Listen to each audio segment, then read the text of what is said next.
আছে যে তারা স্কুল কলেজ গ্র্যাজুয়েশন বা পোস্ট গ্র্যাজুয়েশন পাশ করার পরে একটা প্ল্যাটফর্ম দেব, তাদের একটা সুযোগ দেব যাতে ইসলামের বাণী প্রচার করতে পারে, তারা এখানে ক্যারিয়ারের একটা সুযোগও পেতে পারে, তারা যা কিছু শিখেছে এখানে কাজে লাগাতে পারে। ব্যাচেলার কোর্সে ইনশাল্লাহ আমাদের একটা ব্রাঞ্চ হবে আরবিতে। ইসলামিক স্টাডিজ পড়ানোর সময় সেখানে ফোকাসটা থাকবে আরবির উপরেই। আশা করি উত্তরটা পেয়েছো। হ্যাঁ, প্রশ্ন করো। আসসালামু আলাইকুম। ওয়ালাইকুম আসসালাম রহমতুল্লাহ বারাকাতুহু। ক্যারিয়ার হিসেবে আমাদের জন্য কি সুপারিশ করবেন? ডাক্তার হিসেবে কোন পেশাকে আমি সুপারিশ করব? ক্যারিয়ারের প্রসঙ্গে যদি বলতে হয়, হোক সেটা ছেলে বা মেয়ে, পুরুষ বা মহিলা, তরুণ বা তরুণী, আমি সেশনের শুরুতে পবিত্র কোরআনের একটা আয়াত বলেছি, সেটা সূরা ফুসিলাত অধ্যায় নম্বর 41 আয়াত 33 বলা হয়েছে, ওয়ামান আহসানু ক্বাওলাম মিম্মান দাআ ইলাল্লাহি ওয়া আমিলা সলিহান ক্বালা ইন্নানি মুসলিমিন। সাধারণত এখনকার দিনে আমরা দেখতে পাই যে সবচেয়ে সম্মানজনক যে পেশাটা আপনারা দেখবেন সেটা হচ্ছে মেডিকেল ডাক্তার হওয়া। আর আমিও ২০ বছর আগে মনে করতাম এটা সবচেয়ে শ্রেষ্ঠ পেশা। ডাক্তারি অবশ্যই ভালো পেশা, মোটেও খারাপ না। কারণ মেডিকেল ডাক্তার হলে তোমরা অসুস্থ মানুষের রোগ নিরাময় করবে, তারা সুস্থ থাকবে। এছাড়াও তোমরা নিশ্চিত করবে তাদের জীবন যেন ভালোভাবে কেটে যায়। এটা হলো অন্যতম একটা উপায়। আল্লাহ সুবহানাহু ওয়া তাআলা এভাবে শিফা দেন। তবে ডাক্তারি হচ্ছে জারিয়া, অনেক সময় এই প্রক্রিয়াতে আল্লাহ শিফা দেন। এটা একটা ভালো পেশা। তবে আমি আগেও বলেছি পবিত্র কোরআনের সেই আয়াতটা সূরা ফুসিলাত অধ্যায় 41 আয়াত 33 যে ওয়ামান আহসানু ক্বাওলাম মিম্মান দাআ ইলাল্লাহি ওয়া আমিলা সলিহান ক্বালা ইন্নানি মুসলিমিন। কথা ওই ব্যক্তি অপেক্ষা কে উত্তম যে মানুষকে আল্লাহর পথে আহ্বান করে, সৎ কাজ করে এবং বলে আমি তো মুসলিম। যখন আমি মানুষের রোগ নিরাময় করতাম তখন খুব আনন্দ পেতাম। তবে যখন মানুষকে আধ্যাত্মিক নিরাময় করলাম তখন আরো অনেক বেশি আনন্দ পেলাম। মেডিকেল ডাক্তার হয়েছিলাম মানুষের সেবা করার জন্য, কিন্তু পরে আরো ভালো পেশা পেয়ে গেলাম, মানুষকে আধ্যাত্মিকভাবে নিরাময় করা। এটা শরীরের রোগ নিরাময়ের চেয়ে অনেক বেশি ভালো। তার মানে এই না যে মেডিকেল ডাক্তার হওয়া ভুল কাজ, এটা ভালো পেশা। তবে আরো ভালো পেশা হলো দায়ী হওয়া। তাই শ্রেষ্ঠ পেশা যদি আখিরাতের কথা মাথায় রাখি, এছাড়াও যদি ইহকালের কথা বলি, সেটা হলো আল্লাহর বাণী তাদের কাছে প্রচার করা যারা এ সম্পর্কে জানে না। তোমাদের সামনে দুটো অপশন আছে, পার্ট টাইম দায়ী হতে পারবে, পাশাপাশি অন্য কোনো প্রফেশন যেমন ডাক্তার, ইঞ্জিনিয়ার বা ব্যবসায়ী, অথবা হতে পারো ফুল টাইম দায়ী, সেখানে পুরো সময়টা দিতে পারো।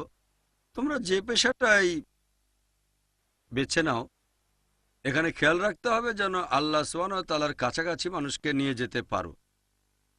যদি তোমরা আমাদের নবীজি সাল্লাল্লাহু আলাইহি সাল্লামের জীবনী দেখো এবং সাহাবীগণের জীবনী, এখন পেশা বলতে কি বোঝাচ্ছ সেটা খুব গুরুত্বপূর্ণ।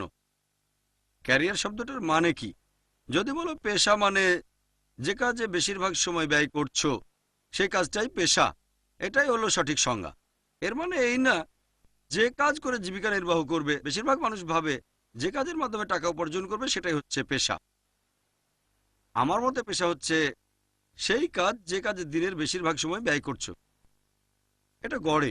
পাশাপাশি দৈনন্দিন কাজও আছে, যেমন ঘুমানো, খাওয়া দাওয়া, নামাজ আদায় করা, এটা ফরজ মুসলিমদের জন্য। এগুলো বাদ দিলে ১০-১২ ঘন্টা সময় পাবে প্রতিদিন।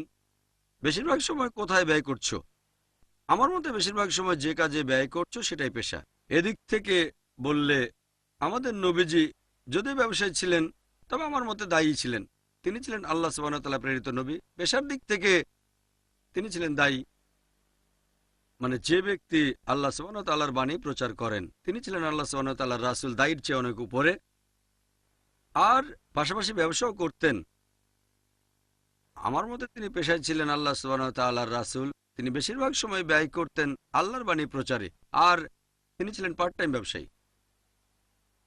একইভাবে সাহাবীগণের মধ্যেও অনেকে ব্যবসা করতেন, কাজ করতেন, তবে বেশিরভাগ সময় তারা বাণী প্রচার করেছেন আল্লাহ সুবহানাহু ওয়া তাআলার। আমিও আলহামদুলিল্লাহ অনেক ব্যবসার সাথে জড়িত আছি। এভাবে বললে আমি ব্যবসায়ী, আমার অনেক ব্যবসা আছে। যদি এইসব ব্যবসায় মাসে একদিনের বেশি সময় ব্যয় করি না, আমার সবগুলো ব্যবসা মিলিয়ে সেখানে মাসে একদিনও সময় ব্যয় করি না ব্যবসা দেখাশোনার জন্য। তবে হ্যাঁ, আমি একজন ব্যবসায়ী, আমি একজন সাইলেন্ট পার্টনার একটা ক্লিনিকে, আমার ভাই সবকিছু দেখাশোনা করে। এভাবে দেখলে আমি মেডিসিনের ফিল্ডে জড়িত। তবে আমি বছরে হয়তো একদিনও যাই না সেই ক্লিনিকে, আমাদের ক্লিনিক। আমি বেশিরভাগ সময় আল্লাহ সুবহানাহু ওয়া তাআলার বাণী প্রচার করে বেড়াই। ফুল টাইম পেশার দিক থেকে আমি একজন দায়ী। আল্লাহ সুবহানাহু ওয়া তাআলা পবিত্র কোরআনে বলেছেন, ওমান আহসানু কওলাম মিম্মান দাআ ইলাল্লাহি ওয়া আমিলা সলিহান ক্বালা ইন্নানি মুসলিমুন। কথায় ওই ব্যক্তি অপেক্ষা কে উত্তম যে মানুষকে আল্লাহর পথে আহ্বান করে, সৎ কাজ করে আর বলে আমি তো মুসলিম। তাহলে আল্লাহ তাআলা বলেছেন সবচেয়ে শ্রেষ্ঠ পেশা হলো আল্লাহ সুবহানাহু ওয়া তাআলার পথে মানুষকে আহ্বান করা। একই কথা বলা হয়েছে সূরা আসর অধ্যায় নম্বর 103 আয়াত 1 থেকে 3 বলা হয়েছে, ওয়াল আসর ইন্নাল ইনসানা লাফি খুসর ইল্লাল্লাযিনা আমানু ওয়া আমিলুস সলিহাতি ওয়া তাওয়াসাউ বিল হাক্কি ওয়া তাওয়াসাউ বিস সাবর। অর্থাৎ মহাকালের শপথ, মানুষ সবসময় ক্ষতিগ্রস্ত হয় তারা বাদে যারা ঈমান আনে, যারা সৎ কাজ করে, মানুষকে ধৈর্য আর অধ্যবসায়ের উপদেশ দেয় এবং যারা মানুষকে সত্যের উপদেশ দেয়। তাহলে একটা হচ্ছে ঈমান, 2 নম্বর সৎ কাজ, 3 নম্বর মানুষকে সত্যের উপদেশ দেয়া, 4 নম্বর মানুষকে ধৈর্য আর অধ্যবসায়ের উপদেশ দেয়া। কোনো মানুষের বেহেশতে যেতে তাকে এই 4টা শর্ত অবশ্যই পূরণ করতে হবে: ঈমান, সৎ কাজ করা, মানুষকে সত্যের উপদেশ দেয়া, মানুষকে ধৈর্য আর অধ্যবসায়ের উপদেশ দেয়া। যদি এর একটা বাদ যায় তাহলে স্বাভাবিক পরিস্থিতিতে বেহেশতে যেতে পারবে না। হয়তো তুমি নিয়ম মেনে চলা মুসলিম, হয়তো নামাজ আদায় করে থাকো, হজ পালন করেছো, রমজান মাসে রোজা রেখেছো, হয়তো জাকাতও দিয়েছো, কিন্তু তুমি দাওয়া না দিলে সূরা আসর অনুযায়ী বেহেশতে যেতে পারবে না। শুধু দাওয়া দিলেই হবে না, সবগুলোই সমান গুরুত্বপূর্ণ: ঈমান, সৎ কাজ করা, দাওয়া, মানুষকে সত্যের উপদেশ দেয়া এবং মানুষকে ধৈর্য আর অধ্যবসায়ের উপদেশ দেয়া। কেউ বেহেশতে যেতে গেলে এই 4টা শর্ত পালন করতেই হবে, খুবই গুরুত্বপূর্ণ। যদি একটা বাদ যায় স্বাভাবিক পরিস্থিতিতে বেহেশতে যেতে পারবে না। আল্লাহ যদি ক্ষমা করেন তাহলে আলাদা কথা। আল্লাহ পবিত্র কোরআনে বলেছেন সূরা নিসা অধ্যায় 4 আয়াত 48, এছাড়াও সূরা নিসা অধ্যায় 4 আয়াত 116। আল্লাহ বলেছেন তিনি চাইলে যে কোনো গুনাহ ক্ষমা করতে পারেন, কিন্তু শিরক করাকে কখনোই ক্ষমা করবেন না। কারণ কেউ যদি শিরক করে, আল্লাহ তাআলার সাথে অন্য কাউকে শরীক করে, সে জঘন্য পাপ করেছে, অনেক দূরে চলে গেছে। যদি তুমি দাওয়া না দাও তারপর আল্লাহ তোমাকে বেহেশতে পাঠালেন, সেটা আল্লাহর ব্যাপার। তবে স্বাভাবিক পরিস্থিতিতে সূরা আসর অনুযায়ী দাওয়া না দিলে কেউই বেহেশতে যেতে পারবে না। এটার ভিত্তিতে এছাড়াও কোরআন বলছে সূরা আল ইমরান অধ্যায় 3 আয়াত 104 যে তোমাদের মধ্যে এমন একটা দলের উদ্ভব হোক যারা মানুষকে কল্যাণের দিকে আহ্বান করবে এবং অসৎ কাজে নিষেধ করবে। এই মানুষগুলোই পরবর্তীতে সফল কাম হবে। তাহলে পবিত্র কোরআনের এই আয়াতগুলোর উপর ভিত্তি করে আমার মতে সবচেয়ে শ্রেষ্ঠ পেশা হচ্ছে দায়ী হওয়া। এখন দায়ী হিসেবে তুমি বেশিরভাগ সময় সরাসরি দাওয়া দিতে পারো, যেমন লেকচার দিতে পারো, অথবা কারোর সাথে আলোচনা, মানুষজনকে বোঝানো, অথবা অনেক পেশা আছে যেখানে পাশাপাশি দাওয়া দেওয়া যেতে পারে। যেমন ধরো যদি কোনো ইসলামিক স্কুলের টিচার হও, এই পেশাটাও এক ধরনের দাওয়া দেয়া, যদিও সেখানে আছে মাত্র কয়েকজন ছাত্র, 50 জন, 100 জন, 200 জন বা এরকমই সীমিত। এরকম হবে যদি শিশুদের লেখাপড়া শেখানোর দায়িত্ব নাও। এভাবে স্কুলে যখন শিশুদের পড়াবে, তাদেরকে আল্লাহর কাছে নিয়ে যাওয়া, এটা তো আসলে একজন দায়ীর কাজ। তাহলে একটা হচ্ছে লেকচার দেওয়া, হয়তো তাকে মানুষ দায়ী হিসেবে চেনে, অথবা একজনকে দাওয়া দেওয়া। পেশা হতে পারে টিচার হওয়া, অথবা পেশা হতে পারে ডাক্তারি। ডাক্তার হয়ে যখন তুমি রোগীর ট্রিটমেন্ট করবে তখন আল্লাহর বাণী প্রচার করো। যদি ডাক্তার হও তাহলে হতে পারবে পার্ট টাইম দায়ী। ডাক্তারের বদলে টিচার হলে ফুল টাইম দায়ী হওয়ার কাছাকাছি যেতে পারবে। ডাক্তারিও ভালো পেশা। আর আমি যখন বুঝতে পারলাম যে ফুল টাইম দায়ী হলে সেটা ভালো হবে আমার আখিরাতের জন্য, তখন আমি শরীরের ডাক্তারের বদলে আত্মার ডাক্তার হয়ে গেলাম শেখ দিদাতের সাথে পরিচয়ের পরে। এগুলোর উপর ভিত্তি করে পেশার ব্যাপারে হোক ছেলে বা মেয়ে, পুরুষ বা মহিলা, সবচেয়ে ভালো পেশা হচ্ছে মানুষের কাছে আল্লাহ সুবহানাহু ওয়া তাআলার বাণী পৌঁছে দেয়া। সেটা ভালো হবে ইহকাল আর পরকালের জন্য। তাহলে একটা হলো ফুল টাইম দায়ী, হয় লেকচার দেবে, অথবা আলোচনা করবে, অথবা কোনো ইসলামিক প্রতিষ্ঠানে যোগ দেবে, সেখানে থাকতে পারে সামনে অথবা পেছনেও। ব্যাপারটা এমন না যে যদি সামনে থাকো শুধু তাহলে তোমাকে দায়ী বলা হবে। যদি অন্য কারো লেকচারে সাহায্য করো, অথবা কোনো প্রতিষ্ঠানে কাজ করছো যারা ইসলাম ধর্মের বাণী প্রচার করছে এই কাজটাও এক ধরনের দাওয়া। হয়তো তুমি থাকবে কম্পিউটার ডিপার্টমেন্টে অথবা অ্যাডমিনিস্ট্রেশন ডিপার্টমেন্টে, থাকতে পারো রিসার্চ ডিপার্টমেন্টে। ব্যাপারটা এমন না যে যে ব্যক্তি স্টেজে লেকচার দিচ্ছে শুধু তাকেই দায়ী বলা হবে। হ্যাঁ, সে ডাইরেক্ট দায়ী। তাকে যারা সাহায্য করছে, আমাদের নবীজি সাল্লাল্লাহু আলাইহি ওয়াসাল্লাম বলেছেন যখন কোনো লোক জিহাদে যায়, যখন যুদ্ধে যায়, সেই সময়ে যে তার ঘোড়ার জিনটা বেঁধে দেয় সেও অবশ্যই পুরস্কার পাবে। যে লোক যুদ্ধের ঘোড়ার জিন বেঁধে দেয় সেই লোকও পুরস্কার পাবে। একইভাবে যে একজন দায়ীকে তার কাজের সাহায্য করে থাকে অথবা এমন প্রতিষ্ঠানে কাজ করে যারা ইসলামের বাণী প্রচার করে, তাহলে সেই পুরুষ বা মহিলাও একইভাবে তাদের পুরস্কারটা পাবে সত্যের বাণী প্রচারে তাদের অবদান রাখার জন্য। তাই আমার মতে সবচেয়ে শ্রেষ্ঠ পেশা হচ্ছে ফুল টাইম দায়ী। দ্বিতীয় হলো এমন কোনো পেশা আছে যেখানে আল্লাহ সুবহানাহু ওয়া তাআলার বাণী প্রচার করা যায়, উপকার হবে ইহকাল ও পরকালে। এছাড়াও আরো কিছু পেশা আছে যেগুলো 3 নম্বর লেভেলে। হ্যাঁ, ডাক্তার হয়ে তুমি দাওয়া দিতে পারো, ইঞ্জিনিয়ার হয়ে দিতে পারো, ব্যবসায়ী হয়ে দিতে পারো, তবে কত ভালোভাবে দিচ্ছ সেটাও গুরুত্বপূর্ণ। কারণ অনেক সময় অনেক ব্যবসায়ী আল্লাহর বাণী প্রচার করতে চায় না, কারণ তারা মনে করে যদি আল্লাহর বাণী প্রচার করে তাহলে তাদের ব্যবসায় ক্ষতি হতে পারে। তাহলে আল্লাহর খাতিরে তুমি কতখানি ত্যাগ করতে পারবে সে ব্যাপারটাও গুরুত্বপূর্ণ। এখন তুমি যে ক্যারিয়ারই বেছে নাও, দেখবে সেখানে কিভাবে বাণী প্রচার করতে পারো। সেজন্য আমি যখন এই 5টা ব্রাঞ্চ বেছে নিয়েছি, যে কারণে আমাদের স্কুলে ভবিষ্যতে 5টা ব্রাঞ্চ চালু করতে যাচ্ছি, এগুলো সম্পর্কে আগে বলেছি, সবগুলোই প্রত্যক্ষ বা পরোক্ষভাবে দাওয়ার কাজে জড়িত। 1 নম্বর বলেছিলাম যে bachelor in the field of দাওয়া, এটা ডাইরেক্ট। 2 নম্বর bachelor in the field of Islamic studies, এটা সরাসরি। এরপর 3 নম্বর হচ্ছে bachelor in mass media, BMM. Mass মিডিয়ায় থাকবে television, satellite, journalism, print media. তারপর থাকবে ইন্টারনেটে বিভিন্ন ওয়েবসাইট, জনগণের কাছে খবর পৌঁছে দেয়া। তবে যদি মাস মিডিয়ায় পড়াশোনা করে মিথ্যা সাংবাদিকতা করো সেটা অর্থহীন। মাস মিডিয়ায় পড়াশোনা করে আল্লাহ তাআলার বাণী প্রচার করবে, এটাও ডাইরেক্ট দেওয়া হতে পারে, ইনডাইরেক্ট না। ধরো তুমি সাংবাদিক, একটা আর্টিকেল লিখলে ডাইরেক্ট দাও। যদি টিভিতে অনুষ্ঠান করো, হয়তো তুমি ডিরেক্টর অথবা ক্যামেরাম্যান, সেটা ইনডাইরেক্ট দাও। অথবা কোনো দায়ীর লেকচার ক্যামেরায় ধারণ করা, তারপর সেই অনুষ্ঠান অন এয়ার করা, যেটা লক্ষ লক্ষ দর্শক দেখবে, সেটা ইনডাইরেক্ট। এরকম হলেও পুরস্কার পাবে। তবে নিয়ত খুবই গুরুত্বপূর্ণ। আমাদের নবী বলেছেন, এই হাদিসটা আছে সহিহ বুখারীতে 1 নম্বর খণ্ড হাদিস নম্বর 1, ইন্নামাল আমালু বিন্নিয়াহ।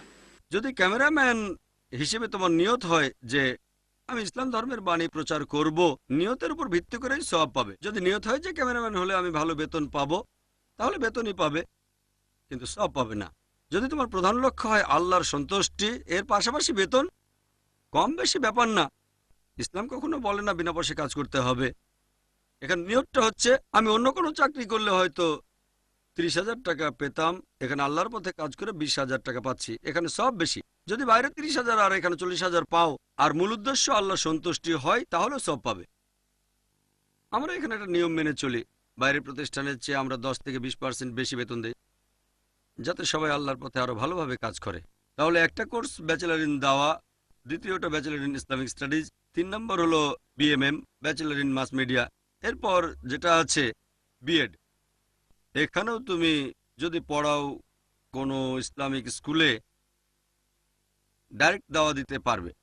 সাধারণ স্কুলের ছাত্রছাত্রীদের আল্লাহ তাআলার কাছে নিয়ে যাওয়াটা কঠিন, সেখানে হতে পারবে পার্ট টাইম দায়ী। কিন্তু যদি ইসলামিক কোনো স্কুলে পড়াও, হয়তো পড়াচ্ছ ইংরেজি অথবা হয়তো অঙ্ক, তবে খেয়াল রাখবে ইংরেজি পড়ানোর সময় অথবা অঙ্ক পড়ানোর সময় তাদেরকে তৌহিদের ধারণা দিতে হবে, তাদেরকে আল্লাহ তাআলার কাছে নিয়ে যাবে, এভাবে তুমি একজন দায়ী হবে।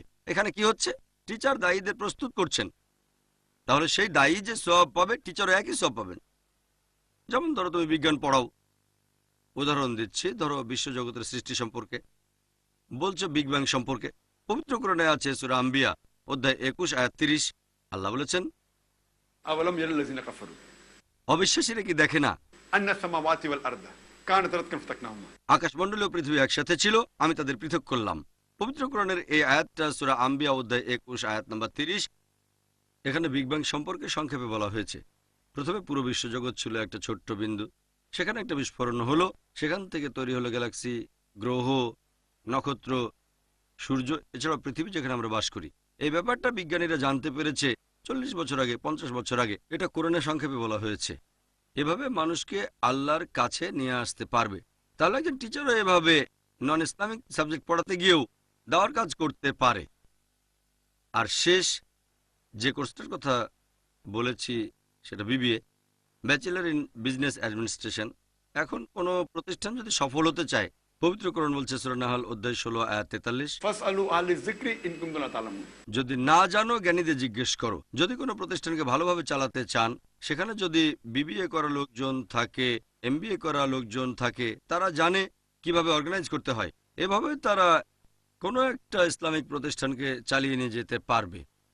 যেমন আমাদের এই প্রতিষ্ঠানে মাশাআল্লাহ এই সবগুলো ফিল্ডে প্রফেশনাল লোক আছে আমাদের এই প্রতিষ্ঠানে মাশাআল্লাহ। আর আমাদের প্রতিষ্ঠানের এইসব লোকজন খুবই গুরুত্বপূর্ণ। হতে পারো দায়ী 1 নম্বর। 2 নম্বর, bachelor in Islamic studies Medina ইউনিভার্সিটিতে অথবা ইমাম সৌদ ইউনিভার্সিটি অথবা অন্য ইসলামিক যে কোনো ইউনিভার্সিটি। 3 নম্বর, মাস মিডিয়া করা লোকজন আছে, তারা পিস টিভির সাথে কাজ করছেন, যেমন এডিটর ইত্যাদি, অ্যানিমেটর, গ্রাফিক ডিজাইনার, যারা বিভিন্ন মেশিনের তদারকি করে। 4 নম্বর, এখানে অনেক টিচার আছেন যারা বিএড করা, হয়তো এখান থেকে করেছেন অথবা বাইরে থেকে। এছাড়াও আরও কিছু লোকজন আছেন অ্যাডমিনিস্ট্রেশনের সাথে, যেমন অপারেশন লেভেল, অ্যাডমিনিস্ট্রেশন লেভেল। এই 5টা কোর্স আমার মতে অনেক বেশি গুরুত্বপূর্ণ। অন্য গ্র্যাজুয়েশনের চেয়ে এগুলোর গুরুত্ব অনেক বেশি। তাই ইনশাল্লাহ আমরা এই 5টা ফিল্ডে আরও বেশি গুরুত্ব দেব। আর পরবর্তীতে যদি আল্লাহ চান, আমাদের প্ল্যান আছে যে সবগুলো ব্রাঞ্চই চালু করব। বিশ্বাস করো, সবগুলো ব্রাঞ্চের মাধ্যমেই সবগুলোতেই তুমি ইসলামের বাণী প্রচার করতে পারবে। আসল হচ্ছে নিয়ত আর কিভাবে করছো। তাই প্রত্যেক মানুষকে বা ছাত্রকে আগে এটা জানতে হবে যে সে আল্লাহ সুবহানাহু ওয়া তাআলার পথে কতখানি অবদান রাখতে পারবে। কেউ হয়তো ভালো কথা বলতে পারে, তবে ভালো বক্তা সবাই হতে পারবে না। কেউ হয়তো কম্পিউটারে ভালো, সেজন্য আমরা আইসিটি এর উপরেও অনেক গুরুত্ব দিয়েছি। এখন সব টেকনোলজির মধ্যে তোমরা আইসিটি পাবে। এভাবে দেখতে হবে তোমাদের মনোযোগটা আসলে কোন দিকে। তবে মূল উদ্দেশ্য হবে আল্লাহ সুবহানাহু ওয়া তাআলার বাণী প্রচার করা। এটার পাশাপাশি হয়তো বক্তা হবে, অথবা হতে পারো গ্রাফিক্স অ্যানিমেশনের উপর এক্সপার্ট, হতে পারো একজন টিচার বিজনেস অ্যাডমিনিস্ট্রেশনে গেলে, অথবা রিসার্চ ডিপার্টমেন্টে। যেখানে যাও, যদি উদ্দেশ্য হয় আল্লাহ সুবহানাহু ওয়া তাআলার বাণী প্রচার করা, তাহলে উপকার হবে দুনিয়া ও আখিরাতে, প্রধান আখিরাত। তবে আল্লাহ চাইলে এই পৃথিবীতেও তোমাকে অনেক গুণ দিতে পারেন। এর একটা উদাহরণ আমি নিজেই, লোকে শুনলে তো বলবে বোকা। মেডিকেল কলেজে পড়েছি 4.5 বছর ধরে, ইন্টার্নি করলাম 1 বছর, তারপর দেওয়ার জন্য ছেড়ে দিলাম। লোকে তো বলবে বোকা। আর আমি ছোটবেলায় কথা বলার সময় তোতলামি করতাম, স্বপ্ন দেখতাম যে পৃথিবীর শ্রেষ্ঠ ডাক্তার হব। যে কোনো কিছু কল্পনা করা যায়। আমি স্বপ্ন দেখতাম পৃথিবীর সেরা ডাক্তার হব, কিন্তু মাত্র 5 জনের সামনে লেকচার দেবো, এটা কখনো স্বপ্নে ভাবিনি। পরে দাওয়ার কাজে জড়িত হয়ে গেলাম, আয়ারে প্রতিষ্ঠা করলাম যে প্ল্যাটফর্মে অন্যরা বক্তব্য দেবে। স্বপ্নে ভাবিনি আমি নিজে লেকচার দেব সেখানে। আল্লাহ পথ দেখালেন। তাই আলহামদুলিল্লাহ, আমরা আল্লাহর জন্য করেছি। বদলে আল্লাহ আমাদের যা দিয়েছেন তাতে শুধু আখেরাতে নয়, দুনিয়াতেও উপকার পাচ্ছি। যদিও দুনিয়ার জন্য এগুলো করিনি। নবী সাল্লাল্লাহু আলাইহি ওয়াসাল্লাম একই ব্যাপার, তিনি সবকিছু আল্লাহর জন্য করেছেন। আর আজকে তাকে বলা হয় মানব সভ্যতার ইতিহাসে সবচেয়ে প্রভাবশালী মানুষ। যদি তুমি আল্লাহর জন্য কাজ করো, তাহলে আখিরাতে সুফল পাবে। যদি আখিরাতের জন্য কাজ করো, আল্লাহ সূরা হুদে বলেছেন আল্লাহ আখিরাতে দান করবেন, এমনকি পৃথিবীতেও। যদি এই দুনিয়ার জন্য করো, তাহলে হয়তো পার্থিব জীবনে কিছু পাবে, কিন্তু আখিরাতে কিছুই পাবে না। আশা করি উত্তরটা পেয়েছো। ওয়া আখিরি দাওয়ানা আলহামদুলিল্লাহি রাব্বিল আলামিন। In a cell away from his family, is there a father in this world who would not defend justice and rights till the very end? Where are your jobs? Where is security? Is there a father in this world who would not try to provide for his children and his wife?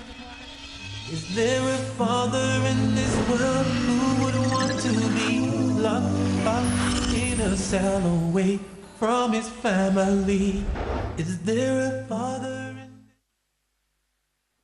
আলহামদুলিল্লাহ ওয়াসসালাতু ওয়াসসালাম আলা রাসূলিল্লাহ ওয়া আলা আলিহি ওয়া সাহবিহি আজমাইন, আম্মা বাদ। আউযু বিল্লাহি মিনাশ শাইতানির রাজীম বিসমিল্লাহির রহমানির রহিম ওয়া মান আহসানু ক্বাওলাম মিম্মান দাআ ইলাল্লাহি ওয়া আমিলা সলিহান ক্বালা ইন্নানি মিনাল মুসলিমিন রাব্বি ইশরাহ লি সাদরি ওয়াইসির লি আমরি ওয়াহলুল উকদাতাম মিন লিসানি ইয়াফকাহু কাওলি। সবাইকে স্বাগত জানাই ইসলামিক সম্ভাষণে।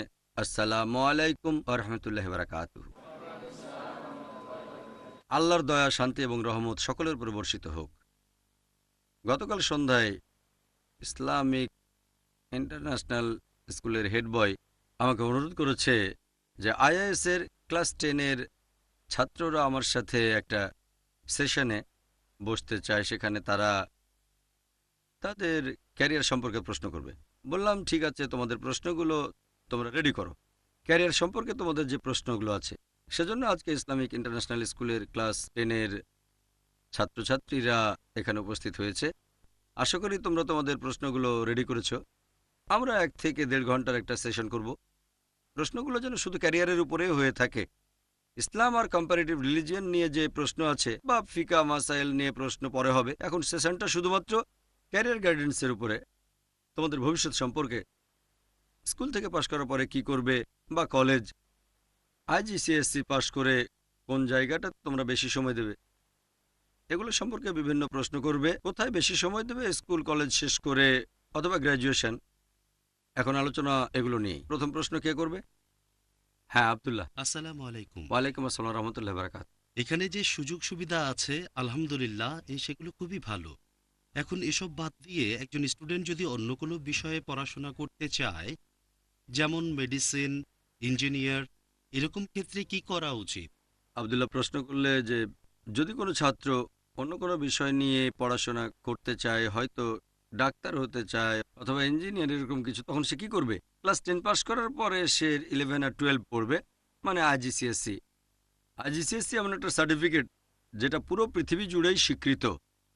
পৃথিবীর যে কোনো দেশে তুমি যদি আইজিসিএসসি পাস করো 12 স্ট্যান্ডার্ড, তার মানে এ লেভেল, এই ডিগ্রিটা পুরো পৃথিবী জুড়ে স্বীকৃত। শুধুমাত্র ইন্ডিয়ায় না, তুমি ইংল্যান্ডে যাও, আমেরিকায়, মধ্যপ্রাচ্যে, পৃথিবীর সব দেশে এটা স্বীকৃত। এটা বাদে অন্যান্য যেসব সার্টিফিকেট দেওয়া হয় ক্লাস 10 বা 12 পাসের পর, লোকাল বোর্ড, জেলা বোর্ড অথবা ন্যাশনাল বোর্ড, এদের সার্টিফিকেট বাইরে স্বীকৃত না। হয়তো কিছু জায়গায় স্বীকৃত আছে, কিন্তু পরিধিটা সীমিত। তবে এই সার্টিফিকেট দিয়ে তোমরা যে কোনো জায়গায় অ্যাপ্লাই করতে পারো। এখানেও অ্যাপ্লাই করে দেখতে পারো। সেটা মার্কের উপর নির্ভর করবে, পার্সেন্টেজের উপর নির্ভর করে। তুমি অ্যাপ্লাই করতে পারো বোম্বেতে, মহারাষ্ট্রে, ইন্ডিয়া, এছাড়া বাইরের দেশেও হতে পারে, পশ্চিমা দেশ অথবা মধ্যপ্রাচ্য দেশ। তবে প্রত্যেক দেশের নিজস্ব কিছু আইন কানুন আছে। যেমন ইন্ডিয়ায় এখন হয় সিইটি, কমন এন্ট্রান্স টেস্ট। আগে 12 স্ট্যান্ডার্ডে পাওয়া নাম্বারের ভিত্তিতে মেডিকেল কলেজে ভর্তি হওয়া যেত। আমি যখন পাশ করেছিলাম তখন 12 স্ট্যান্ডার্ডের নাম্বারটা ছিল গুরুত্বপূর্ণ। তবে অনেকদিন পার হয়ে গেছে, এখন নিয়মটা বদলানো হয়েছে। এখন কমন এন্ট্রান্স টেস্ট। এই কমন এন্ট্রান্স টেস্টের নাম্বারের ভিত্তিতেই বলা যাবে যে তুমি কি মেডিকেল কলেজে পড়াশোনা করবে নাকি অন্য কোথাও। অবশ্য বেশিরভাগ সাবজেক্টে এখনও 12 স্ট্যান্ডার্ডের নাম্বারের উপরে গুরুত্ব দেয়। এটা আইজিসিএসসি এ লেভেল। এই নাম্বারের উপর ভিত্তি করে অ্যাপ্লাই করবে। হতে পারে অন্য কোনো সাবজেক্ট, হতে পারে কমার্স, সায়েন্স, আর্টস। এরকম কলেজে তোমরা যেতে পারো, সেখানে হয়তো মেডিসিন নিয়ে পড়াশোনা করা হয় না। যে বিষয়ে পড়তে যাচ্ছ সেটার উপর নির্ভর করবে যে 12 স্ট্যান্ডার্ডের নাম্বার লাগবে নাকি লাগবে সিইটি, কমন এন্ট্রান্স টেস্ট। আশা করি উত্তরটা পেয়েছ। কোনো ছাত্রী কি প্রশ্ন করবে, নাকি মেয়েদের ক্যারিয়ারের দরকার নেই? আচ্ছা, তাহলে কোনো ছাত্র? হ্যাঁ, বলো। আপনি বললেন ইনশাল্লাহ এখানে ইসলামিক স্টাডিজও পড়ানো হয়, আর বললেন যে আমাদের সামনে মদিনা ইউনিভার্সিটি বা অন্য কোনো ভার্সিটিতে পড়ার সুযোগ আছে। এখন ধরেন কেউ যদি হাদিস আর ফিকা এর উপর স্পেশালাইজ করতে চায় শুধুমাত্র আরবি ভাষায়, আমার মনে হয় তাহলে মদিনা ইউনিভার্সিটি সবচেয়ে ভালো। এরকম অবস্থা হলে তখন কি করব? আমাদের কি কোনো সুযোগ দেয়া হবে অথবা সেখানে কি পাঠানো হবে? তুমি প্রশ্ন করলে যে কেউ হয়তো স্পেশালাইজ করতে চায় আরবি আর হাদিসে অথবা ফিকা, এখানে তেমন কোনো সুযোগ নেই, ব্যাপারে কি করা যেতে পারে। এখন নিয়ম কানুনের কথা যদি বলতে হয়, মদিনা ইউনিভার্সিটি হলো সেরাগুলোর একটা। আমি এটার সুপারিশ করব ইসলামিক স্টাডিজ নিয়ে পড়তে চাইলে। মদিনা ইউনিভার্সিটির ব্যাপারে আমি যতদূর জানি, মদিনা ইউনিভার্সিটির 80% সিট রাখা হয় বিদেশিদের জন্য। সৌদি সরকারের একটা কোটাও আছে এই ব্যাপারে। এতগুলো সিট ভারতীয়দের, প্রতি বছর 25 বা 30টা, অমুক দেশের জন্য এতগুলো সিট, আর পশ্চিমা দেশের জন্য এতগুলো, এরকম কোটা আছে। এগুলোর উপর ভিত্তি করে ইন্টারভিউ নেয়। যারা সেখানে অ্যাপ্লাই করে সেখানে কিছু নিয়ম কানুন আছে। যারা অ্যাপ্লাই করবে তারা কমপক্ষে 12 স্ট্যান্ডার্ড পাস করবে অথবা সাধারণ মাদ্রাসা থেকে আলিম পাস করবে, যে কোনো মাদ্রাসা, আর তার বয়স হবে 25 বছরের কম, এরকম কিছু নিয়ম। আমি ঠিক বিস্তারিত জানি না। নিয়মটা এরকমই, বয়সের নির্দিষ্ট সীমা আছে। তোমার থাকবে একটা আলিম ডিগ্রি বা উপরের ডিগ্রি কোনো মাদ্রাসা থেকে, অথবা 12 স্ট্যান্ডার্ড পাস অন্য দেশ থেকে। ইন্ডিয়া থেকে তারা আলিম পাস নেয়, তবে অন্য দেশ বা পশ্চিমা দেশের ক্ষেত্রে কমপক্ষে 12 স্ট্যান্ডার্ড পাস বা এ লেভেল পাস করার পরে যখন মদিনা ইউনিভার্সিটিতে যাবে, একজন আলিম যে মাদ্রাসা থেকে পাস করেছে আর বেসিক আরবিটা জানে, সে মদিনা ইউনিভার্সিটির গ্র্যাজুয়েশনে সরাসরি ভর্তি হতে পারবে। তারপর সে পড়তে পারে বিএ ইন হাদিস অথবা বিএ ইন শরিয়া, ফিকা অথবা বিএ ইন তাফসির। যে সাবজেক্ট বেছে নেবে তার উপরই নির্ভর করবে। তবে যে আরবি ভাষা জানে না আর এখানে ভর্তি হতে চায়, তাকে 2 বছর একটা কোর্স করতে হবে, সার্টিফিকেট ফর অ্যারাবিক। যে ছাত্র এসেছে পশ্চিমা দেশ থেকে বা ইন্ডিয়া থেকে, যে আরবি ভাষা জানে না, তাকে এই কোর্সটা করতে হবে, আর তারপরে সে ব্যাচেলর কোর্সে ভর্তি হবে, মানে বিএ। তারপরে স্পেশালাইজ করবে হয়তো হাদিসে অথবা ফিকা অথবা লোগা, আরবি লোগা, এরকম কিছু। এরপরে আবার আছে মাস্টার্স, এটা পড়ানো হয় 3 বছর। এরপর আছে পিএইচডি, এটাও নাম্বারের উপর নির্ভর করবে। তবে ভারতে আমি যতদূর জানি শুধু মাদ্রাসা ছাত্র নেওয়া হয়। অন্যান্য দেশে যেমন পশ্চিমা দেশগুলোতে 12 স্ট্যান্ডার্ড পাস ছাত্র নেয়। তবে আলহামদুলিল্লাহ আমাদের স্কুলের ব্যাপারে যদি বলতে হয়, আমাদের স্কুলের আরবির স্ট্যান্ডার্ড বেশ ভালো, তাই আমাদের ছাত্রদের জন্য সরাসরি ভর্তি হতে কোনো সমস্যা হবে না বিএ প্রোগ্রামে। তোমার প্রশ্ন ছিল ওখানে ভর্তি হব কিভাবে। সত্যি বলতে, যদি আল্লাহ চান, অবশ্য তারপরে তাদের রেকমেন্ডেশন প্রয়োজন। আমাদের কোনো ছাত্র ভর্তি হতে চাইলে আমি তাকে রেকমেন্ড করব, ইনশাল্লাহ সম্ভাবনাটা বেশি থাকবে।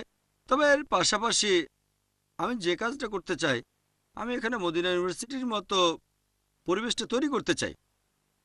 আমার ইচ্ছা এরকমই, আল্লাহ সেটা পূরণ করবেন কিনা তিনিই জানেন। আমার নিয়ত আছে। আর তারপরে আরও কিছু যোগ করব। বর্তমান প্রেক্ষাপটে যদি বলো, বিদেশি ছাত্রদের জন্য সেরা একটা ইউনিভার্সিটি হলো মদিনা। এছাড়াও ইমাম সৌদ ইউনিভার্সিটি, ইমাম সৌদ ইউনিভার্সিটি, এটা আছে রিয়াদে, এটাও বেশ ভালো ইউনিভার্সিটি। তবে তারা খুব কম বিদেশি ছাত্র নেয়, দেশি ছাত্র বেশি পড়ে। এটাও একটা ভালো ইউনিভার্সিটি। বিদেশি ছাত্রদের জন্য আছে মদিনা ইউনিভার্সিটি, তারপর মক্কার উম্মুল কুরা।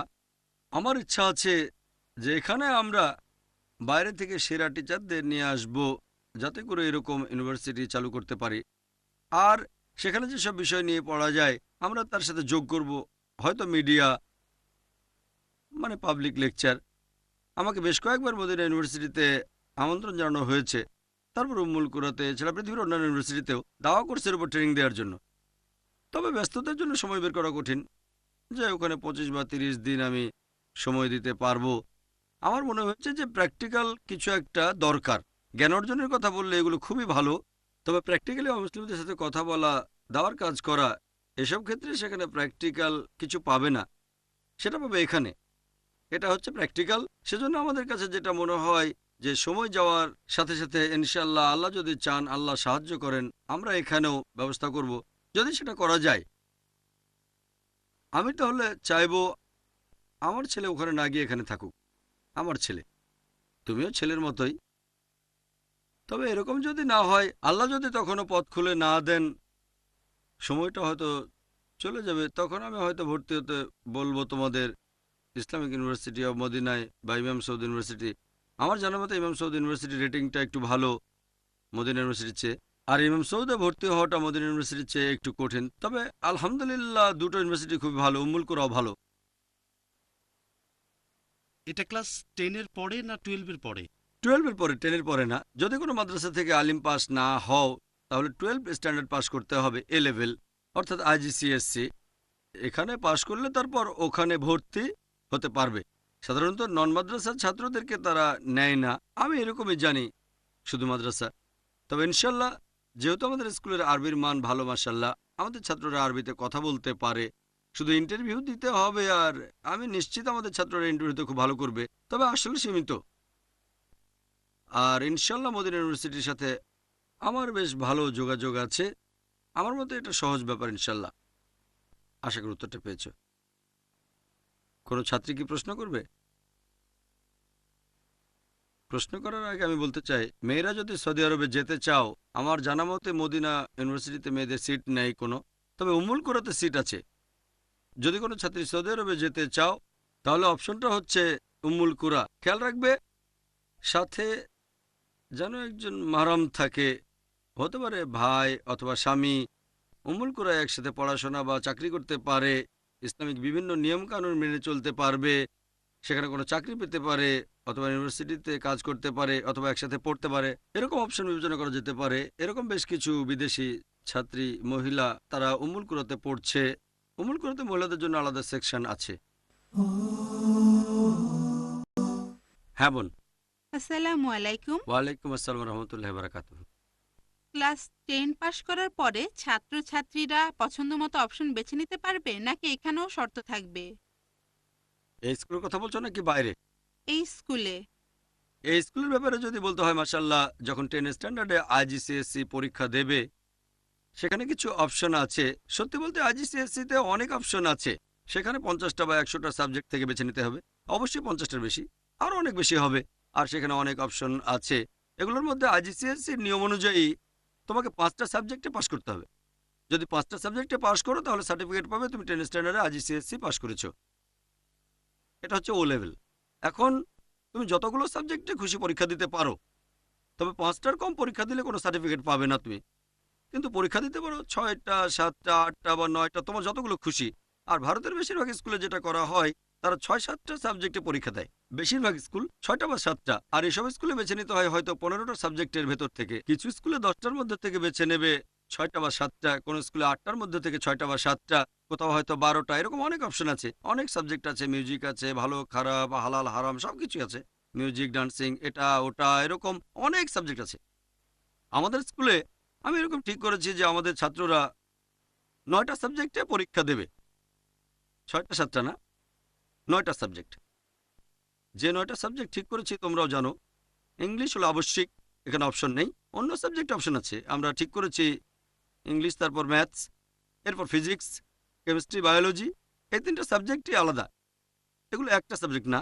যেমন অন্য স্কুলে যদি 10 স্ট্যান্ডার্ডে পড়ো, সায়েন্স হচ্ছে একটা সাবজেক্ট, আইজিসিএসসিতে ফিজিক্স একটা সাবজেক্ট, বায়োলজি আর কেমিস্ট্রি 3টাই আলাদা সাবজেক্ট। তাহলে সাবজেক্টগুলো প্রথমে ইংলিশ, তারপর ম্যাথস, 3 ফিজিক্স, 4 কেমিস্ট্রি, 5 বায়োলজি। এগুলোর পাশাপাশি আছে আইসিটি। প্রথমে তোমরা কম্পিউটার সাবজেক্ট পড়বে, কারণ আগে তোমরা কম্পিউটার নিয়েছিলে। তবে আইসিটি আর কম্পিউটারের বেশিরভাগ জিনিস একই রকম। আর আইসিটি আরও বেশি প্র্যাকটিক্যাল, অন্য যন্ত্রপাতি সম্পর্কেও জানা যায়, যেমন মোবাইল আর বিভিন্ন প্রযুক্তি। এটার ব্যবহারিক প্রয়োগটা আরও অনেক বেশি। সেজন্য আগামী বছরে চালু হবে আইসিটি। এই বছরে তোমরা কম্পিউটার পড়বে 6 নম্বর, আইসিটি অ্যান্ড কম্পিউটার। 7 নম্বর বিজনেস স্টাডিজ, 8 নম্বর আরবি ল্যাঙ্গুয়েজ, 9 নম্বর ইসলামিক স্টাডিজ। তোমাকে পাস করতে হবে 5টা সাবজেক্ট, আর ইংলিশ আবশ্যিক। তার মানে এই না যে ইংলিশ আর অন্য 4টা সাবজেক্টে মনোযোগ দেবে। সবগুলো সাবজেক্টে সমান মনোযোগ দিতে হবে। আর যখন পরীক্ষা দেওয়ার জন্য বসবে, তার জন্য আলাদা 2টো সময় আছে তোমাদের। হয় পরীক্ষা দেবে অক্টোবর নভেম্বরে, অথবা পরীক্ষা দেবে মে জুনে। এই 2টো সময়ে আইজিসিএসসি পরীক্ষা দিতে পারো। আর এ ব্যাপারটা এমন না যে 9টা সাবজেক্টে একসাথে পরীক্ষা দিতে হবে। হয়তো 4টা সাবজেক্টের উপর পরীক্ষা দিলে অক্টোবর নভেম্বরে, আর 5টা দিলে মে জুনে। অথবা 2টো সাবজেক্টে অক্টোবর নভেম্বরে, 7টা সাবজেক্ট দিলে মে জুনে। অথবা প্রথমে মে জুন, তারপর অক্টোবর নভেম্বর। এটা তোমার ইচ্ছা। অথবা 9টা একসাথে। এগুলোর ভিত্তিতে ইনশাল্লাহ আগামী বছর আমরা ভালোভাবে প্রস্তুতি নেব। তোমরা আগে থেকেই 2-1টা সাবজেক্ট ঠিক করতে পারো। হয়তো তুমি আরবিতে বেশ ভালো, অথবা ইসলামিক স্টাডিজ, অথবা হয়তো আইসিটি বা বিজনেস স্টাডিজ। এরকম 2-3টা দিলে অক্টোবর নভেম্বরে, বাকি 5টা বা 6টা দিলে মে জুনে। তবে এই বছরে যেহেতু নতুন টেকনিকটা আমরা জেনেছি আইসিজিএসসি সম্পর্কে, এবছরে ইনশাল্লাহ 9টা সাবজেক্টের সবগুলোর উপর পরীক্ষা দেবে তোমরা মে জুনে। এখানে সুবিধা হলো 2 মাস সময় পাচ্ছ। সাধারণত তোমাদের স্কুলের পরীক্ষা হয় মার্চ এপ্রিলে, এপ্রিল মাসে, ঠিক? এখানে তোমরা পরীক্ষা দেবে মে জুন, তাহলে 1.5 মাস সময় বেশি পাচ্ছ। অন্যান্য ছাত্রছাত্রীদের তুলনায় এবছরে তোমরা পরীক্ষা দেবে 10 স্ট্যান্ডার্ডে, এটার উপর নির্ভর করে যখন পাশ করবে 10 স্ট্যান্ডার্ড তখন যে কোনো স্কুলে যেতে পারো, কারণ এখানে সার্টিফিকেট দেবে কেমব্রিজ ইউকে। তোমরা 11 স্ট্যান্ডার্ড পড়তে পারবে যে কোনো কলেজে, মার্কের উপর নির্ভর করবে। বোম্বের যে কোনো কলেজে হতে পারে, জেভিয়ার্স অথবা অন্য যে কোনো কলেজ, ভারতের মধ্যে বোম্বের বাইরের কলেজে, এমনকি ভারতের বাইরের কলেজেও যখন তুমি পাবে সার্টিফিকেটটা আইজিসিএসসি, তারপর তুমি যে কোনো স্কুল অথবা কলেজে ভর্তি হতে পারো। ইউরোপে, ইংল্যান্ডে, আমেরিকায়, কানাডায়, মার্কের উপর এটা নির্ভর করবে। এটা আন্তর্জাতিক স্বীকৃত একটা সার্টিফিকেট। যদিও আমরা ইসলামিক স্টাডিজে যা পড়াবো সেটা অনেক উন্নত মানের, এই সাবজেক্টটা একটু অন্যভাবে পড়াবো, সেজন্য ইসলামিক স্টাডিজের উপর যে ট্রেনিংটা দেব সেটাও আলাদা হবে, কারণ তাদের ইসলামিক স্টাডিজ আমাদের মতো বিস্তারিত না। আমরা কোরআন হাদিসের উপর ভিত্তি করে পড়াবো, সবকিছু শেখাবো, ভিন্ন দৃষ্টিভঙ্গির কথা থাকবে, সেগুলো জানা দরকার। তাহলে তোমাদের সামনে যে অপশনটা আছে, তোমরা আইআইএস 11 স্ট্যান্ডার্ড পড়তে পারো, অপশন। আমাদের এখানে পড়াশোনা চালাতে পারো। এখানে তোমরা পাচ্ছ 9টা সাবজেক্ট, অথবা আইআইএস এর বাইরে অন্য স্কুলে ভর্তি হতে পারো, বোম্বে অথবা বোম্বের বাইরে অথবা ভারতের বাইরে, তোমার যা খুশি। যে কারণে আমরা কেমব্রিজ ডিগ্রিটা নিয়েছি, তোমরা দেখবে যে বেশিরভাগ স্কুল ইন্ডিয়াতে আইজিসিএসসি সার্টিফিকেটে গেছে, কারণ যখনই তুমি পাশ করবে বেশিরভাগ বাবা মা চায় তাদের সন্তান বাইরে চলে যাক। আইজিসিএসসির একটা লেভেল আছে, হয়তো বাইরে যাবে অথবা যাবে না সেটা আলাদা ব্যাপার, তবে ইচ্ছা থাকে। আইজিসিএসসির 75%-এরও বেশি ছাত্রছাত্রীর প্ল্যান থাকে তারা উচ্চশিক্ষার জন্য আমেরিকায় বা ইংল্যান্ডে যাবে। আমি আইজিসিএসসি বেছে নিয়েছি, তার কারণ মোটেও এটা নয়। আমি চাই না আমাদের একজন ছাত্র বাইরে যাক। হ্যাঁ, যদি কেউ মদিনা ইউনিভার্সিটিতে পড়তে চায় সেটা ভালো কথা, কেউ যেতে চাইলে সেটা তার ব্যাপার, আমি বাধা দেব না। আমরা এটা নিয়েছি যাতে লোকে না বলে ও আইআইএস, এটা তো লোকাল ডিগ্রি, বোম্বের অথবা মহারাষ্ট্রের লোকাল, তাই আইআইএস এর ডিগ্রি দেয় কেমব্রিজ ইউনিভার্সিটি। আন্তর্জাতিক লেভেলে এটা দেখানোর জন্য যে আমাদের ছাত্ররা ইসলামিক জ্ঞানের পাশাপাশি দায়ী হওয়া আর আরবি জানার পাশাপাশি অন্যান্য সাবজেক্টও একেবারে আন্তর্জাতিক মানের। পৃথিবী জুড়ে দুটো সাবজেক্ট সব জায়গায় স্বীকৃত, একটা হচ্ছে আইবি ইন্টারন্যাশনাল ব্যাকালরেট, অন্যটা আইজিসিএসসি, এছাড়াও আছে আমেরিকান বোর্ডও। এই 3টা সার্টিফিকেট আন্তর্জাতিকভাবে খ্যাতিসম্পন্ন আর এগুলো পৃথিবী জুড়ে স্বীকৃত। এজন্য আমরা আইজিসিএসসি বেছে নিইনি যে ছাত্ররা বিদেশে চলে যাবে, তবে চাইলে যেতে পারে, কেউ বাধা দেবে না। কারণ হলো সবাইকে দেখিয়ে দেওয়া যে তোমরা যখন সার্টিফিকেট পাবে সেটা হবে একেবারে আন্তর্জাতিক মানের। আশা করি উত্তরটা পেয়েছো। কোনো ছাত্র কি প্রশ্ন করবে? টিচাররাও চাইলে করতে পারেন, যাতে তাদের আরো ভালোভাবে গাইড করতে পারেন। হ্যাঁ রেহান। আসসালামু আলাইকুম। ওয়ালাইকুম আসসালাম রহমতুল্লাহ। আপনি বললেন যে 5টা ব্রাঞ্চ থাকবে ক্লাস 12-এর পরে। আমাদের এই স্কুলে কি আর্টস, কমার্স আর সায়েন্স থাকবে? এটা জানতে চাচ্ছিলাম। রেহান প্রশ্ন করলে যে এই 5টা ব্রাঞ্চে আর্টস, কমার্স আর সায়েন্স থাকবে কি না। এই 5টা ব্রাঞ্চে এই 5টা ব্রাঞ্চ হচ্ছে 12 স্ট্যান্ডার্ড শেষ করার পরে।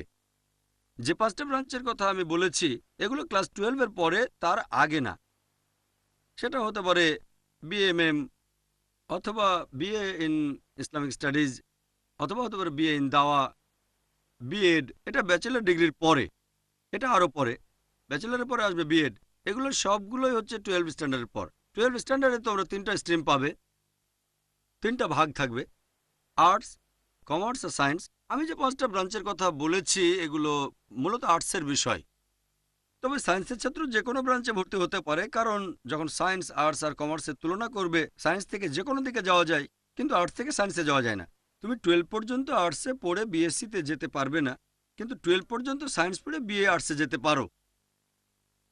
তারপর কমার্স থেকেও তুমি আর্টসে চলে যেতে পারো। আমাদের এই 3টা ভাগ আছে। এখানেও এই 3টা ভাগে অনেকগুলো অপশন আছে, অনেকগুলো অপশনের নিয়ম আছে, সবগুলো দিচ্ছি না। আমরা সেই অপশনগুলো দেব যেগুলো এই 5টা ব্রাঞ্চের সাথে মানানসই। এছাড়াও মানানসই হবে ডাক্তার, ইঞ্জিনিয়ারিংয়ে। যে ছাত্ররা সায়েন্স নিয়ে পড়বে, আমার একটা ইসলামিক মেডিকেল কলেজ করারও ইচ্ছা আছে। সেটা আমি করব নাকি তোমরা করবে জানি না। আমি যদি না পারি ইনশাল্লাহ তোমরা পারবে। কি বলো, ঠিক না ভুল? যদি আমি না পারি আইআইএস এর ছাত্ররা করতে পারবে ইনশাল্লাহ। হোক আইআইএস বোম্বে, চেন্নাই বা পৃথিবীর অন্য কোনো দেশে। আমাদের এই ক্ষুদ্র জীবনে আসলে সবকিছু করা সম্ভব না, তবে ইচ্ছা আছে। যে প্রথমে আমরা এই 5টা ব্রাঞ্চ চালু করব, তারপর ইনশাল্লাহ পরে চালু করব মেডিসিন, ইনশাল্লাহ মেডিকেল কলেজ, ইনশাল্লাহ ইঞ্জিনিয়ারিং কলেজ, তারপর অন্যান্য সাবজেক্টও, যাতে করে আমরা সব ব্রাঞ্চে সত্যিকারের মুসলিম হতে পারি। ওয়াখির দাওয়ানা আলহামদুলিল্লাহ রাব্বিল আলামিন। আলহামদুলিল্লাহ ওয়াসসালাতু ওয়াসসালাম আলা রাসূলিল্লাহ ওয়া আলা আলিহি ওয়া সাহবিহি আজমাইন, আম্মা বাদ। আউযু বিল্লাহি মিনাশ শাইতানির রাজীম, বিসমিল্লাহির রহমানির রহিম। ওয়া মান আহসানু ক্বাওলাম মিম্মান দাআ ইলাল্লাহি ওয়া আমিলা সলিহান ক্বালা ইন্নী মিনাল মুসলিমিন। রাব্বি ইশরাহ লি সাদরি ওয়াইসির লি আমরি ওয়াহলুল উকদাতাম মিন লিসানি ইয়াফকাহু কাওলি। সবাইকে স্বাগত জানাই ইসলামিক সম্ভাষণে। আসসালামু আলাইকুম ওয়া রাহমাতুল্লাহি ওয়া বারাকাতুহু। আল্লাহর দয়া, শান্তি এবং রহমত সকলের উপর বর্ষিত হোক। গতকাল সন্ধ্যায় ইসলামিক ইন্টারন্যাশনাল স্কুলের হেড বয় আমাকে অনুরোধ করেছে যে আইআইএস এর ক্লাস 10-এর ছাত্ররা আমার সাথে একটা সেশনে বসতে চায়, সেখানে তারা তাদের ক্যারিয়ার সম্পর্কে প্রশ্ন করবে। বললাম ঠিক আছে, তোমাদের প্রশ্নগুলো তোমরা রেডি করো। ক্যারিয়ার সম্পর্কে তোমাদের যে প্রশ্নগুলো আছে, সেজন্য আজকে ইসলামিক ইন্টারন্যাশনাল স্কুলের ক্লাস 10-এর ছাত্রছাত্রীরা এখানে উপস্থিত হয়েছে। আশা করি তোমরা তোমাদের প্রশ্নগুলো রেডি করেছো। আমরা 1 থেকে 1.5 ঘন্টার একটা সেশন করব। প্রশ্নগুলো যেন শুধু ক্যারিয়ারের উপরে হয়ে থাকে। ইসলাম আর কম্পারেটিভ রিলিজিয়ন নিয়ে যে প্রশ্ন আছে, ফিকা মাসাইল নিয়ে প্রশ্ন পরে হবে। এখন সেশনটা শুধুমাত্র ক্যারিয়ার গাইডেন্সের উপরে, তোমাদের ভবিষ্যৎ সম্পর্কে, স্কুল থেকে পাশ করার পরে কি করবে, বা কলেজ, আইজিসিএসসি পাশ করে কোন জায়গাটাতে তোমরা বেশি সময় দেবে, এগুলো সম্পর্কে বিভিন্ন প্রশ্ন করবে। কোথায় বেশি সময় দেবে, স্কুল কলেজ শেষ করে অথবা গ্র্যাজুয়েশন। এখন আলোচনা এগুলো নিয়েই। আসসালামু আলাইকুম। ওয়ালাইকুম আসসালাম রহমতুল্লাহ বারাকাতুহু। আমি জানতে চাচ্ছিলাম যে মেয়েরা বাইরে পড়াশোনার জন্য যেতে চাইলে আপনি কি বলবেন? আমি এই কথা আগেও বলেছি যে মহিলারা পড়াশোনার জন্য বাইরে যাচ্ছে, সেটা যদি হয় ইসলামিক স্টাডিজ, সেখানে তুমি যদি ইসলামিক শরিয়ার সবগুলো নিয়ম পালন করো তাহলে কোনো সমস্যা নেই। এ প্রসঙ্গে বলেছি উম্মুল কোরার কথা। কিন্তু যদি বলো একটা মেয়ে বাইরে পড়াশোনা করতে যাচ্ছে BMM, bachelor of mass media, অথবা একটা মেয়ে বাইরে গিয়ে পড়ছে বিএড, হয়তো আমেরিকায় অথবা ইংল্যান্ডে, আমি এটার বিরুদ্ধে, ব্যক্তিগতভাবে বিরুদ্ধে। এমনকি আমি ছেলেদেরও বাইরে পড়তে যাওয়ার বিরুদ্ধে। যদি বাইরে যায় আর পরিবেশটা ইসলামিক হয়, যেমন সৌদি আরবে হলে সমস্যা নেই। তবে বেশিরভাগ ছাত্রই মদিনা ইউনিভার্সিটি বা উম্মুল কোরা বাদ দিয়ে সার্টিফিকেট নিতে চায় আমেরিকা বা ইংল্যান্ড থেকে। সেখানকার ডিগ্রির মান খারাপ না, তবে পরিবেশটা তাদের জন্য সুবিধাজনক হবে না যারা ইসলামিক শরিয়ার অনুযায়ী জীবনযাপন করতে চায়। এখানে সম্ভাবনা বেশি যে একজন লোক কোরআন সুন্নাহ এবং আল্লাহ সুবহানাহু ওয়া তাআলার কাছ থেকে দূরে সরে যাবে। আমি এ পর্যন্ত অনেক বাবা মাকেই বুঝিয়ে শুনিয়ে রাজি করিয়েছি তারা যেন সন্তানকে উচ্চশিক্ষার জন্য বিদেশে না পাঠায়, যেমন আমেরিকা, কানাডা, ইংল্যান্ডে। আমি ব্যক্তিগতভাবে এটার বিরুদ্ধে, এমনকি ছেলেদের ক্ষেত্রেও। মেয়েদের ক্ষেত্রে আমি পুরোপুরি বিরুদ্ধে। আমি বিরুদ্ধে। যদি কোনো মেয়ে বলে আমি ইসলামিক স্টাডিজ পড়তে ইংল্যান্ডে যাবো, ইংল্যান্ডে কেন, সৌদি আরবে যাও, তবে সাথে মাহরাম থাকতে হবে। এখানে বুঝতে হবে, বিশেষ করে একটা মেয়ে। আর আমি জানি বিদেশ তো দূরের কথা, আমি মেডিকেল কলেজ থেকে পাশ করেছি। সে সময় আমি কয়েক বছর বোম্বে থেকে দূরে বাসার বাইরে ছিলাম। আমি জানি সেখানকার পরিবেশ কেমন। বিদেশে সেটা আরও কয়েক গুণ বেশি খারাপ। অনেক অ্যাট্রাকশন আছে, অথবা বলা যায় ডিস্ট্রাকশন। এখানকার তুলনায় ওখানে গিয়ে সরল পথে থাকাটা আরও অনেক বেশি কঠিন হয়ে যাবে। অবশ্য ব্যাপারটা এমন না যে বোম্বেতে কোনো ডিস্ট্রাকশন নেই, তবে এখানে তোমার বাবা মা আছেন, তারা তোমাকে গাইড করবেন। এখানে ডিস্ট্রাকশন অনেক কম। যেমন এখানে আমি একটা উদাহরণ দিচ্ছি যে পৃথিবীর অন্যান্য জায়গায় যে খারাপ কাজ হয় সেগুলো বোম্বেতেও হয়, এমন না যে এখানে হয় না। তবে এখানে খুঁজে বেড়াতে হবে, তোমাকে সেটার পেছনে ছুটতে হবে। সেখানে সবগুলো না খুঁজলেও অন্তত বেশিরভাগ পশ্চিমা দেশে খারাপ কাজই তোমাকে খুঁজবে। সবসময় তোমার দরজায় কড়া নাড়বে। আর এখানে একজন লোক চাইলে ইসলামিক নিয়মে জীবনযাপন করতে পারে, তবে যদি খারাপ জিনিস খুঁজতে চাও তাহলে সবকিছু বোম্বেতেই পাবে। সেজন্য তোমাকে চেষ্টা করতে হবে। ওখানে তোমার দরজায় কড়া নাড়বে, তোমাকে যেন ডাকছে তারা, এসো এসো। রাস্তায় বেরোলে বিলবোর্ড দেখবে। আস্তে আস্তে পশ্চিমা দেশে যা ঘটছে সেগুলো ভারতেও চলে আসছে, এমনকি আমাদের বোম্বেতেও আমদানি হয়ে গেছে। আমি যখন স্কুলে পড়তাম তখন যে পরিবেশ দেখেছি, এখনকার দিনে বোম্বের স্কুলগুলোতে যে পরিবেশ দেখি, খুব অবাক লাগে। ইসলাম থেকে দূরে সরে গেছে। আমি যখন স্কুলে পড়েছি তখন আল্লাহর দয়ায় মাশাআল্লাহ, যদিও একটা অমুসলিম স্কুলে পড়েছি, কনভেন্ট স্কুল, আল্লাহ আমাকে সরল পথে রেখেছেন। আর এখন এক্সপোজার আগের চেয়ে অনেক বেশি। স্যাটেলাইট মিডিয়া, তারপর ম্যাগাজিন, তারপর ইন্টারনেট, এগুলোর মাঝে ঠিক থাকাটা কঠিন। এগুলোর ভিত্তিতে আমি বলবো, যদি কোনো মেয়ে পশ্চিমা দেশে পড়াশোনা করতে চায়, আমি পুরোপুরি বিরুদ্ধে। যদি কোনো ইসলামিক দেশে যেতে চাও, যেমন সৌদি আরব, সাথে মাহারাম, হয়তো তোমার ভাই অথবা তোমার স্বামী অথবা অন্য কেউ যে তোমার মাহারাম, এভাবে গেলে কোনো সমস্যা নেই। এই কারণে আমার মতে এখানে মেয়েরা পেতে পারে বেশি সুযোগ সুবিধা যদি বাবা মার সাথে থাকে। কোনো মেয়ে, কোনো মহিলা যদি পড়াশোনার জন্য বিদেশে যেতে চায়, এটা তাকে আল্লাহ সুবহানাহু ওয়া তাআলার কাছ থেকে দূরে নিয়ে যাবে। আল্লাহ তোমাকে সরল পথে রাখতে চাইলে তিনি সেটা করতে পারেন। এমন না যে ওখানে গেলে বিপথে চলে যাবে, তবে সম্ভাবনাটা অনেক বেশি থাকে। তুমি সরল পথের থেকে সরে যাবে, এই সম্ভাবনাটাই সেখানে বেশি। যেমন ধরো, যদি 4 তলা থেকে লাফ দাও, মরে যাওয়ার সম্ভাবনা কতখানি? 20 অথবা 30%। যদি 10 তলা থেকে লাফ দাও, সম্ভাবনা কত? 90-99%। তবে 100% বলতে পারবেন না, 100% বলতে পারেন আল্লাহ, ঠিক? 99% হলে বাঁচার সম্ভাবনা 1% আছে। তাহলে 10 তলা থেকে লাফ দেই। 100% নিশ্চিত করে বলতে পারবো না, শুধু বলবো সম্ভাবনা বেশি যে তুমি আল্লাহ সুবহানাহু ওয়া তাআলার পথ থেকে দূরে সরে যাবে, ইসলামিক জীবন থেকে দূরে। সেখানকার জীবন ব্যবস্থাটা যেরকম, এমন না যে সেখানে মুসলিম কোনো ছাত্র নেই, হয়তো ফ্যামিলির সাথে আছে, তুমি ফ্যামিলি ছাড়া। ফ্যামিলির সাথে থাকলে সম্ভাবনা কম, তারপরও সম্ভাবনা থেকেই যায় জীবনটাকে নষ্ট করে দেওয়ার। এগুলোর উপর ভিত্তি করে আমি চাই না যে ছেলেরা বাইরে পড়াশোনা করতে যাক। মেয়েদের ব্যাপারে আমি পুরোপুরি বিরুদ্ধে। এ হলো আগুন নিয়ে খেলা। এভাবে তোমার আখিরাতকে অনেক ঝুঁকির মধ্যে তুমি ফেলে দিচ্ছ, অনেক বেশি ঝুঁকি। আর আখিরাতকে ঝুঁকিতে ফেলার চেয়ে লাভ দিয়ে বেঁচে যাওয়াটা ভালো। আখিরাতকে ঝুঁকিতে ফেলা আরও বিপজ্জনক। এই জীবনের চেয়ে আখিরাত অনেক গুরুত্বপূর্ণ। এইসব কারণে আমি উচ্চশিক্ষার জন্য ছেলে অথবা মেয়েদের বিদেশে যাওয়ার পক্ষে নই। আশা করি উত্তরটা পেয়েছো। হ্যাঁ, তুমি প্রশ্ন করো। আসসালামু আলাইকুম। ওয়ালাইকুম আসসালাম রহমতুল্লাহ বারকাত। আমি লেখালেখি করতে পছন্দ করি আর আমার মনে হয় আমি ভালো লেখিকা হতে পারবো। এখন আমি যদি জার্নালিজম বা সাংবাদিকতা নিয়ে পড়াশোনা করতে চাই, প্রথমত আমি জানতে চাই যে একটা মেয়ে কি সাংবাদিকতা করতে পারবে, আর দ্বিতীয়ত এ ব্যাপারে আপনার মতামত কি? ইসলামিক স্টাডিজের তো অনেকগুলো সাবজেক্ট আছে, ইসলামিক লেখকরা কোন সাবজেক্টের উপর গুরুত্ব দেবে? তুমি প্রশ্ন করলে যে তুমি লিখতে পছন্দ করো আর জার্নালিজম নিয়ে পড়াশোনা করতে চাও। এখন জার্নালিজমের ব্যাপারে আমার মতামতটা কি, আর লেখকরা কোন সাবজেক্টে গুরুত্ব দেবে, একটা মেয়ে সাংবাদিক হতে পারবে কি না। আমি আগেও বলেছি যে আমরা যেসব গ্র্যাজুয়েশন প্রোগ্রামের উপর ফোকাস করতে চাচ্ছি, তার মধ্যে একটা হচ্ছে BMM, bachelor of mass media. এই মাস মিডিয়ায় আরও স্পেশালাইজেশন থাকবে, হতে পারে টেলিভিশন, হতে পারে ইন্টারনেট, হতে পারে লেখালেখি অথবা জার্নালিজম।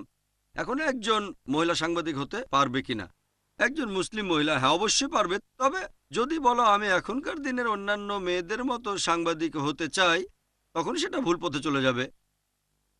যদি তুমি এখনকার মহিলাদের মতো সাংবাদিক দেখো, বিভিন্ন পুরুষের ইন্টারভিউ নিচ্ছে ইত্যাদি, মেলামেশা, এই অবস্থায় হিজাব পালন করা কঠিন। তবে যদি কোনো মেয়ে ইসলাম ধর্ম মেনে সাংবাদিক হতে চায়, আলহামদুলিল্লাহ, এটা ভালোভাবে সম্ভব। পাশাপাশি ইসলামের নিয়মকানুনও মেনে চলতে পারবে আর ভালো সাংবাদিকও হতে পারবে। এটা খুবই ভালোভাবেই সম্ভব। খেয়াল রাখতে হবে যেন মিডিয়ার জৌলুসে খুব বেশি আকৃষ্ট না হয়ে পড়ো। তবে তার কাজটা অন্যান্য সাংবাদিকদের মতো হবে না। পুরুষদের ইন্টারভিউ নেয়া, হ্যাঁ মহিলাদের ইন্টারভিউ নিতে পারো ইত্যাদি। পাশাপাশি হিজাবও পালন করতে হবে। যদি তোমার লেখার হাতটা ভালো হয়, তাহলে একটা আর্টিকেল লিখো, বর্তমান পৃথিবীর যে কোনো একটা বিষয় নিয়ে লেখো, হতে পারে নিউজ পেপারে অথবা ম্যাগাজিনে। কোনো আর্টিকেল পড়ে প্রতিক্রিয়া জানাতে পারো, তোমাকে ইন্টারভিউ নিতে হবে না। হ্যাঁ মহিলাদের ইন্টারভিউ নিতে পারো, তারপর বিভিন্ন প্রেস কনফারেন্সে যেতে পারো। তবে তোমাকে হিজাব পালন করতেই হবে। তুমি অনেক কিছু করতে পারবে, শর্ত হচ্ছে সেটা সঠিক নিয়মে করতে হবে। 100% সম্ভব না, অন্য সাংবাদিকরা যা করে তা সব কিছু করতে পারবে না, তবে বেশিরভাগই তোমাকে করতে হবে। আর হিজাব পালন করতে হবে। কিছু জিনিস তোমাকে এড়িয়ে চলতে হবে। তুমি বিভিন্ন প্রেস কনফারেন্সে যেতে পারো, খেয়াল রাখতে হবে যেন হিজাব পালন করা যায়। আর্টিকেল লিখতে পারো, তুমি হতে পারো একজন লেখক, ইসলামের বিরুদ্ধে করা বিভিন্ন অভিযোগের উত্তর দিতে পারো, এটা সম্ভব। এবার তোমার প্রশ্নটা যে কোন ফিল্ডে তোমাদের স্পেশালাইজেশন করা উচিত যাতে সাংবাদিক হতে পারো।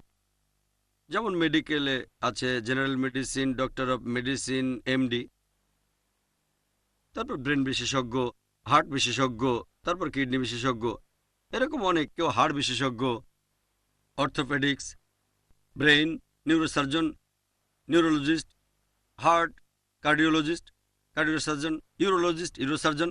সেজন্য যদি জেনারেল ব্যাপারে জিজ্ঞেস করো আমাকে, তাহলে বিএ ইন ইসলামিক স্টাডিজ এই কোর্সটা আছে। ইসলামিক স্টাডিজ জেনারেল, শরিয়া আর ফিকা। যদি স্পেশালাইজ করতে চাও, আমি বলবো ইসলামিক অর্থনীতি নিয়ে।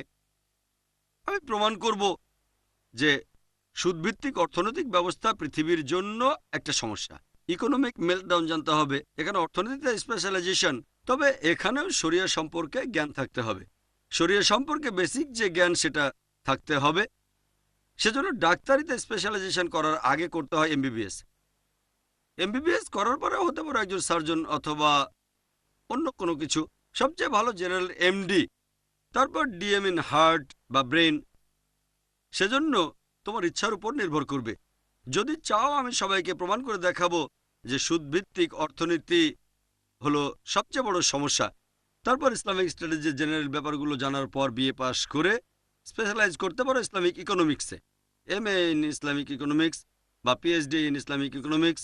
তোমার পছন্দের উপর নির্ভর করবে এটা। বর্তমান প্রেক্ষাপটে সাংবাদিক হতে চাইলে বিএ ইন ইসলামিক স্টাডিজ সবচেয়ে ভালো। জেনারেল স্টাডিজের পরে স্পেশালাইজেশন করতে পারো, হতে পারে তাফসির, হতে পারে হাদিস। যখন মদিনা ইউনিভার্সিটিতে যাবে সেখানে অ্যাভারেজ আছে 6টা পেপার। যখন পড়বে হাদিস, হাদিসের উপর 4টা পেপার, কোরআনের উপর 2টা। যখন পড়বে তাফসির কোরআন, কোরআন নিয়ে 4টা পেপার, হাদিস নিয়ে 2টা। ইন্টারলিঙ্কড। ব্যাপারটা এমন না যে হাদিস পড়লে কোরআন দরকার নেই বা কোরআন পড়লে হাদিস লাগবে না। হাদিস নিয়ে পড়লে হাদিসে বেশি সময় দেবে আর কোরআনে কম সময়।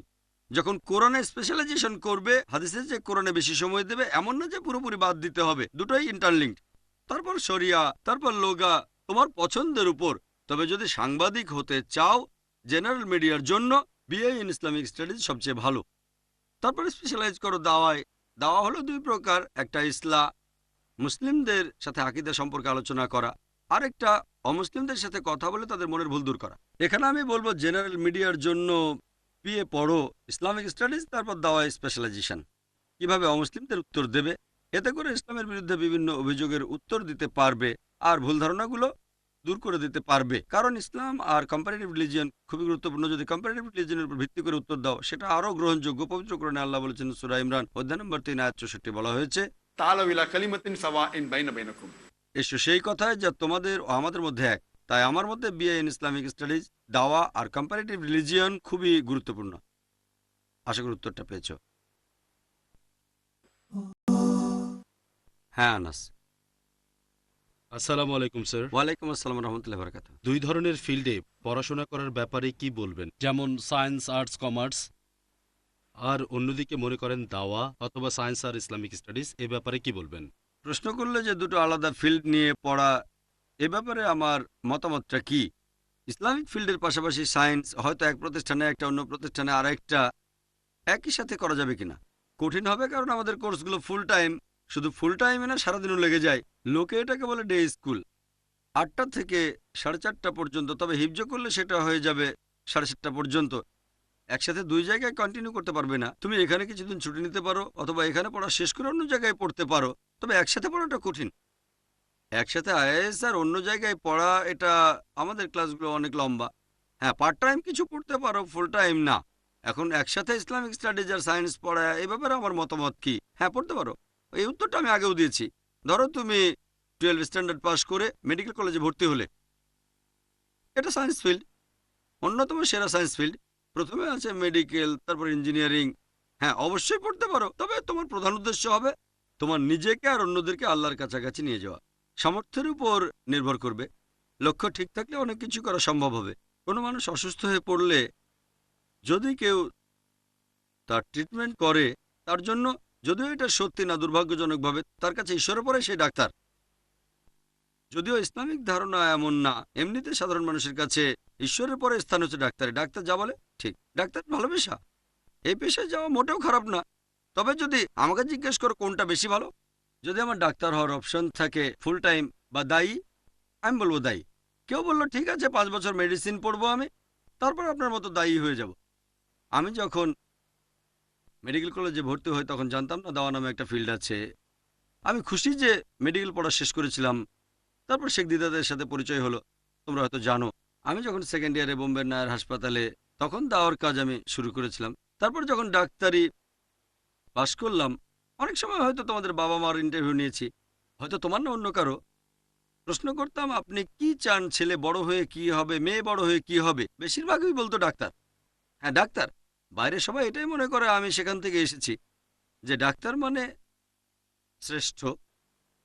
আমাদের সমাজেও এই পেশার মানুষদের সম্মানটা অনেক বেশি। আমি এটার বিরুদ্ধে না। এরপর অনেক বাবা মা বলতো ডাক্তার হবে আর পার্ট টাইম দায়ী। ঠিক আছে, ডাক্তার কেন, ফুল টাইম দায়ী না কেন, আমি চাই ছেলে আপনার মতো হোক। বাবা মা বলে আমাকে আমার মতো। বলতাম দেখেন, আমি তখন মেডিকেল ডাক্তার আর দায়ীর গুরুত্বটাই বুঝতাম না। তারা বলে যখন ডাক্তার কথা বলে সবাই তার কথা শোনে, আপনার মতো হবে, অনেক লোক আপনার কথা শোনে। আমি তাদের বলতাম তোমার বাবা মা অথবা তোমার সহপাঠীর বাবা মা, আমি তাদের বলতাম ঠিক বলেছেন, ডাক্তার যখন কথা বলে মানুষ শোনে, তবে এটা নিচু স্তরে। ধরো একজন নিচু স্তরের দায়ী কথা বলছে, হয়তো 20 জন আসবে, 20 বা 25 জন লোক আসবে। আর ডাক্তার কথা বললে 20-25 জনের বদলে হয়তো 40 জন আসবে। হ্যাঁ আমিও একমত, সন্দেহ নেই। তবে একটা স্তরে উঠে গেলে যখন হাজার হাজার দর্শক আসবে, কেউ ডিগ্রি জিজ্ঞেস করবে না, ডিগ্রি কেউ দেখবে না। শেখ দিদাতকে দেখেন, আহমেদ দিদাত ক্লাস 6 পর্যন্ত পড়েছিলেন। কেউ জিজ্ঞেস করেছিল আপনার কোন ডিগ্রি আছে, আপনি কি ডাক্তার, কোনো ইসলামিক মাদ্রাসায় গেছেন, আলিম ডিগ্রি আছে? না, কারণ তিনি সেই স্তরটা পার হয়েছেন। যদি চান ছেলে নিচু স্তরে দায়ী হবে, তাহলে ডাক্তারের পাশাপাশি দায়ী। আমার ক্ষেত্রে তোমাদের কি মনে হয় আমি ডাক্তার বলে লোক আমার কথা শুনে? অনেকে মনে করে আমি পিএইচডি ডক্টর। আমি শিওর 1%-এরও কম লোক আমি ডাক্তার বলে এখানে কথা শুনতে এসেছে। ডাক্তার অনেকেই আছেন যারা লেকচার দেন। এখানে 25 জনের বদলে 40 জন আসবে, এটা মানছি। ডাক্তার লেকচার দেবে, ইসলাম নিয়ে কথা বলবে, কিন্তু উপরের স্তরে গেলে কেউ জিজ্ঞেস করবে না দারুল উলুম থেকে পাশ করেছেন, আপনি কি ডাক্তার, আপনি কি ইঞ্জিনিয়ার, আপনি কি গ্র্যাজুয়েট স্কুল পাশ করেছেন। আহমেদ দিদাত সবচেয়ে সেরা দৃষ্টান্ত, ক্লাস 6 পর্যন্ত পড়েছেন। তিনি খ্রিস্টান যাজক সম্প্রদায়কে চ্যালেঞ্জ করেছিলেন। তারা ছিল পৃথিবীর মধ্যে সেরা বক্তা, যেমন জিমি সোয়াগার্ট। আমার ক্ষেত্রেও আমি এরকম মনে করি না। হয়তো দর্শকদের 1%-এরও কম আমি ডাক্তার বলে আমার কথা শুনতে আসে। 1%-এরও কম, 0.1 না 0.01 আল্লাহ জানেন। যদি আপনার ছেলেকে উচ্চ স্তরের দায়ী বানাতে চান, ডাক্তার হওয়া আবশ্যিক না। আসল হলো কিভাবে ইসলামকে তুলে ধরবেন, বিজ্ঞান আর যুক্তির সাহায্যে। আরবি সম্পর্কে জ্ঞান থাকাটা ইম্পর্টেন্ট। আমি জানি সীমাবদ্ধতা কোথায়, সেজন্য আমি আমার ছেলেকে ডাক্তার বানাতে চাই না। লেকচার দিতে মেডিসিনের যেগুলো জানতে হবে সেটা ওকে আমি কয়েক মাসে শিখিয়ে দেবো, ব্যাস। 4.5 বছর পড়বে কেন? আমার ছেলে কেন 4.5 বছর সময় ব্যয় করবে? দিনে 15-16 ঘন্টা পড়বে, ক্রেজি। 5.5 বছর আমি এটা করতে দেব না। আমি করেছি আলহামদুলিল্লাহ, আল্লাহ যেটা করেছেন সেটাই ভালোর জন্যই। কিন্তু পরে যখন জানতে পারলাম, এমন না যে আমি সেন্ট পিটার্সে পড়েছি তাও আমার ছেলেকেও পড়তে হবে। আমি জানি আমার সীমাবদ্ধতা কি। আমি নিজেকে শ্রেষ্ঠ বলে মনে করি না। আমি আরবি ভাষায় কথা বলতে পারি না, তাই ঠিক করেছি শুধু আমার ছেলে নয়, সব ছেলে মেয়েই, তারা সবাই আমার সন্তান, এরা আরবিতে কথা বলতে পারে। আর আমি লোকজনকে প্রায় বলি আমি আইএএস এর ছেলে মেয়েকে 100 গুণ ভালো প্ল্যাটফর্ম দেব, অনেক বেশি সুযোগ দেব। আমি স্কুল কলেজে যা পেয়েছি তার চেয়েও বেশি দেব। এই প্রতিশ্রুতি নিয়ে স্কুল শুরু করেছি, যাতে 100 গুণ ভালো প্ল্যাটফর্ম দিতে পারি। তারা ভবিষ্যতে কি হবে সেটা আল্লাহর হাতে, আপনার আমার হাতে নেই। আল্লাহ সাহায্য করলে পারবে। এভাবে দেখলে আমি আরবিতে কথা বলতে পারি না। তাহলে আরবি ভাষা জানাটা মেডিসিন জানার চেয়ে অনেক বেশি ভালো। তুমি লেকচারে মেডিসিন নিয়ে কথা বলবে, আমি সেগুলো লিখে দেবো, তুমি জেনে বিভিন্ন প্রশ্নের উত্তর দেবে। এটা পড়তে হয়তো 3-4 দিন সময় লাগবে। সায়েন্স কঠিন না, যা কিছু দরকারি সেগুলো জানবে। এগুলো জানা ভালো। দায়ীর জন্য ডাক্তারি সার্টিফিকেট আসলে কিছুই না, ছোট দায়ীর জন্য ঠিক আছে। একইভাবে ইসলামিক স্টাডিজের ক্ষেত্রে কি কি লাগবে। আর এখন আমাদের ছাত্রছাত্রীরা এমন কিছু জানে যা আমি এখনো জানি না। বিশেষ বিশেষ কিছু দোয়া, তোমরা এই সুযোগটা পেয়েছো, আলহামদুলিল্লাহ। তোমাদের অনেকেই কোরআনে হাফেজ, কিন্তু আমি নই। আমি আরবিতে কথা বলতে পারি না। অনেক হাফেজ আছে, হয়তো 100 জন, মাসাল্লাহ। স্কুলের 4 ভাগের 1 ভাগ কোরআন সম্পর্কে আমার চেয়ে বেশি জানে। বেশিরভাগই আমার চেয়ে ভালো জানে আরবি। তবে সবকিছুর মধ্যে আল্লাহর সাহায্য 1 নম্বরে। যদি আমার মতামত চাও, অনুমতি আছে, দুটো পড়তে পারো। তবে নিয়ত থাকবে দাওয়া দেয়া। যদি নিয়ত থাকে যে আমি পৃথিবীতে খ্যাতি চাই, তারপর পৃথিবীতে ধন সম্পদ চাই, আমি মানছি এটা হতে পারে খ্যাতি। আল্লাহ চাইলে দিতে পারেন খ্যাতি। আমাদের নবী মোহাম্মদ সাল্লাল্লাহু আলাইহি সাল্লামকে আল্লাহ সবচেয়ে বেশি খ্যাতি দিয়েছিলেন। সে সময় নবীকে আরবের লোকজন বলেছিল, তোমাকে পৃথিবীর মধ্যে সবচেয়ে ধনী বানিয়ে দেবো, আরবের রাজা বানাবো। নবী বলেছিলেন, যদি আমার ডান হাতে সূর্য দাও আর বাম হাতে চাঁদ এনে দাও, তারপরও ইমান ত্যাগ করব না। এজন্যই তিনি পৃথিবীতে সবচেয়ে ধার্মিক মানুষ। এখানে বুঝতে হবে, যদি আল্লাহর পথে নিজেকে উৎসর্গ করো, আমার মতে সেক্ষেত্রে দাওয়ার স্পেশালাইজেশন করা সবচেয়ে ভালো। আবারও পবিত্র কোরআন বলছে সূরা ফুসিলাত অধ্যায় 41 আয়াত 33, ওমান আহসানু কওলাম মিম্মান দাআ ইলাল্লাহি ওয়া আমিলা সলিহান ক্বালা ইন্নানি মুসলিম। কথায় সে ব্যক্তি অপেক্ষা কে উত্তম যে মানুষকে আল্লাহর দিকে ডাকে, সৎ কাজ করে আর বলে যে আমি মুসলিম। হ্যাঁ, তুমি বললে আমি সায়েন্স পড়বো, কারণ কোরআনের আয়াতের এই ব্যাপারটা আমাকে বুঝতে হবে। আমি এটা নিয়ে গবেষণা করব। হ্যাঁ, এই নিয়তে সায়েন্স পড়লে আমি বিজ্ঞানী হব। কোরআনের এই আয়াতের ব্যাখ্যা কেউ দিতে পারেনি। আমার বিশ্বাস ব্যাপারটা এরকম হবে। তারপর সায়েন্স পড়লে আর একজন বিজ্ঞানী হয়ে গেলে, যাতে মানুষ ভালোভাবে কোরআন বুঝতে পারে, আমি তোমার পক্ষে আছি। এটাই শ্রেষ্ঠ পেশা। আবার যদি বলো কিছুটা সায়েন্স আর কিছুটা দাওয়া দেব, এটা হলো আলহামদুলিল্লাহ ভালো। তাদের চেয়ে যারা শুধুমাত্র ডাক্তার হতে চায় ইসলাম বাদ দিয়ে, যারা ইসলাম বাদ দিয়ে শুধুমাত্র ইঞ্জিনিয়ার হতে চায়, সবাই নিজেকে উঁচু অবস্থানে দেখতে চায়, এখানে তোমাদের উদ্দেশ্য হবে সেরা হওয়া। আর নিয়তটা খুবই গুরুত্বপূর্ণ, কেন এটা করতে চাও। আশা করি উত্তরটা পেয়েছো। ওয়াখির দাওয়ানা আলহামদুলিল্লাহ রাব্বিল আলামিন। আলহামদুলিল্লাহ ওয়াসসালাতু ওয়াসসালাম আলা রাসূলিল্লাহ ওয়া আলা আলিহি ওয়া সাহবিহি আজমাইন, আম্মা বাদ। আউযু বিল্লাহি মিনাশ শাইতানির রাজীম। বিসমিল্লাহির রহমানির রহিম।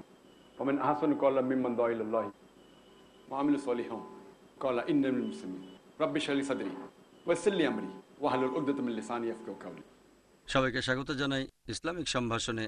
আসসালামু আলাইকুম ওয়া রাহমাতুল্লাহি ওয়া বারাকাতুহু। আল্লাহর দয়া, শান্তি এবং রহমত সকলের উপর বর্ষিত হোক। গতকাল সন্ধ্যায় ইসলামিক ইন্টারন্যাশনাল স্কুলের হেড বয় আমাকে অনুরোধ করেছে যে আইআইএস এর ক্লাস 10-এর ছাত্ররা আমার সাথে একটা সেশনে বসতে চায়। সেখানে তারা তাদের ক্যারিয়ার সম্পর্কে প্রশ্ন করবে। বললাম, ঠিক আছে, তোমাদের প্রশ্নগুলো তোমরা রেডি করো। ক্যারিয়ার সম্পর্কে তোমাদের যে প্রশ্নগুলো আছে, সেজন্য আজকে ইসলামিক ইন্টারন্যাশনাল স্কুলের ক্লাস 10-এর ছাত্রছাত্রীরা এখানে উপস্থিত হয়েছে। আশা করি তোমরা তোমাদের প্রশ্নগুলো রেডি করেছো। আমরা 1 থেকে 1.5 ঘন্টার একটা সেশন করব। প্রশ্নগুলো যেন শুধু ক্যারিয়ারের উপরে হয়ে থাকে।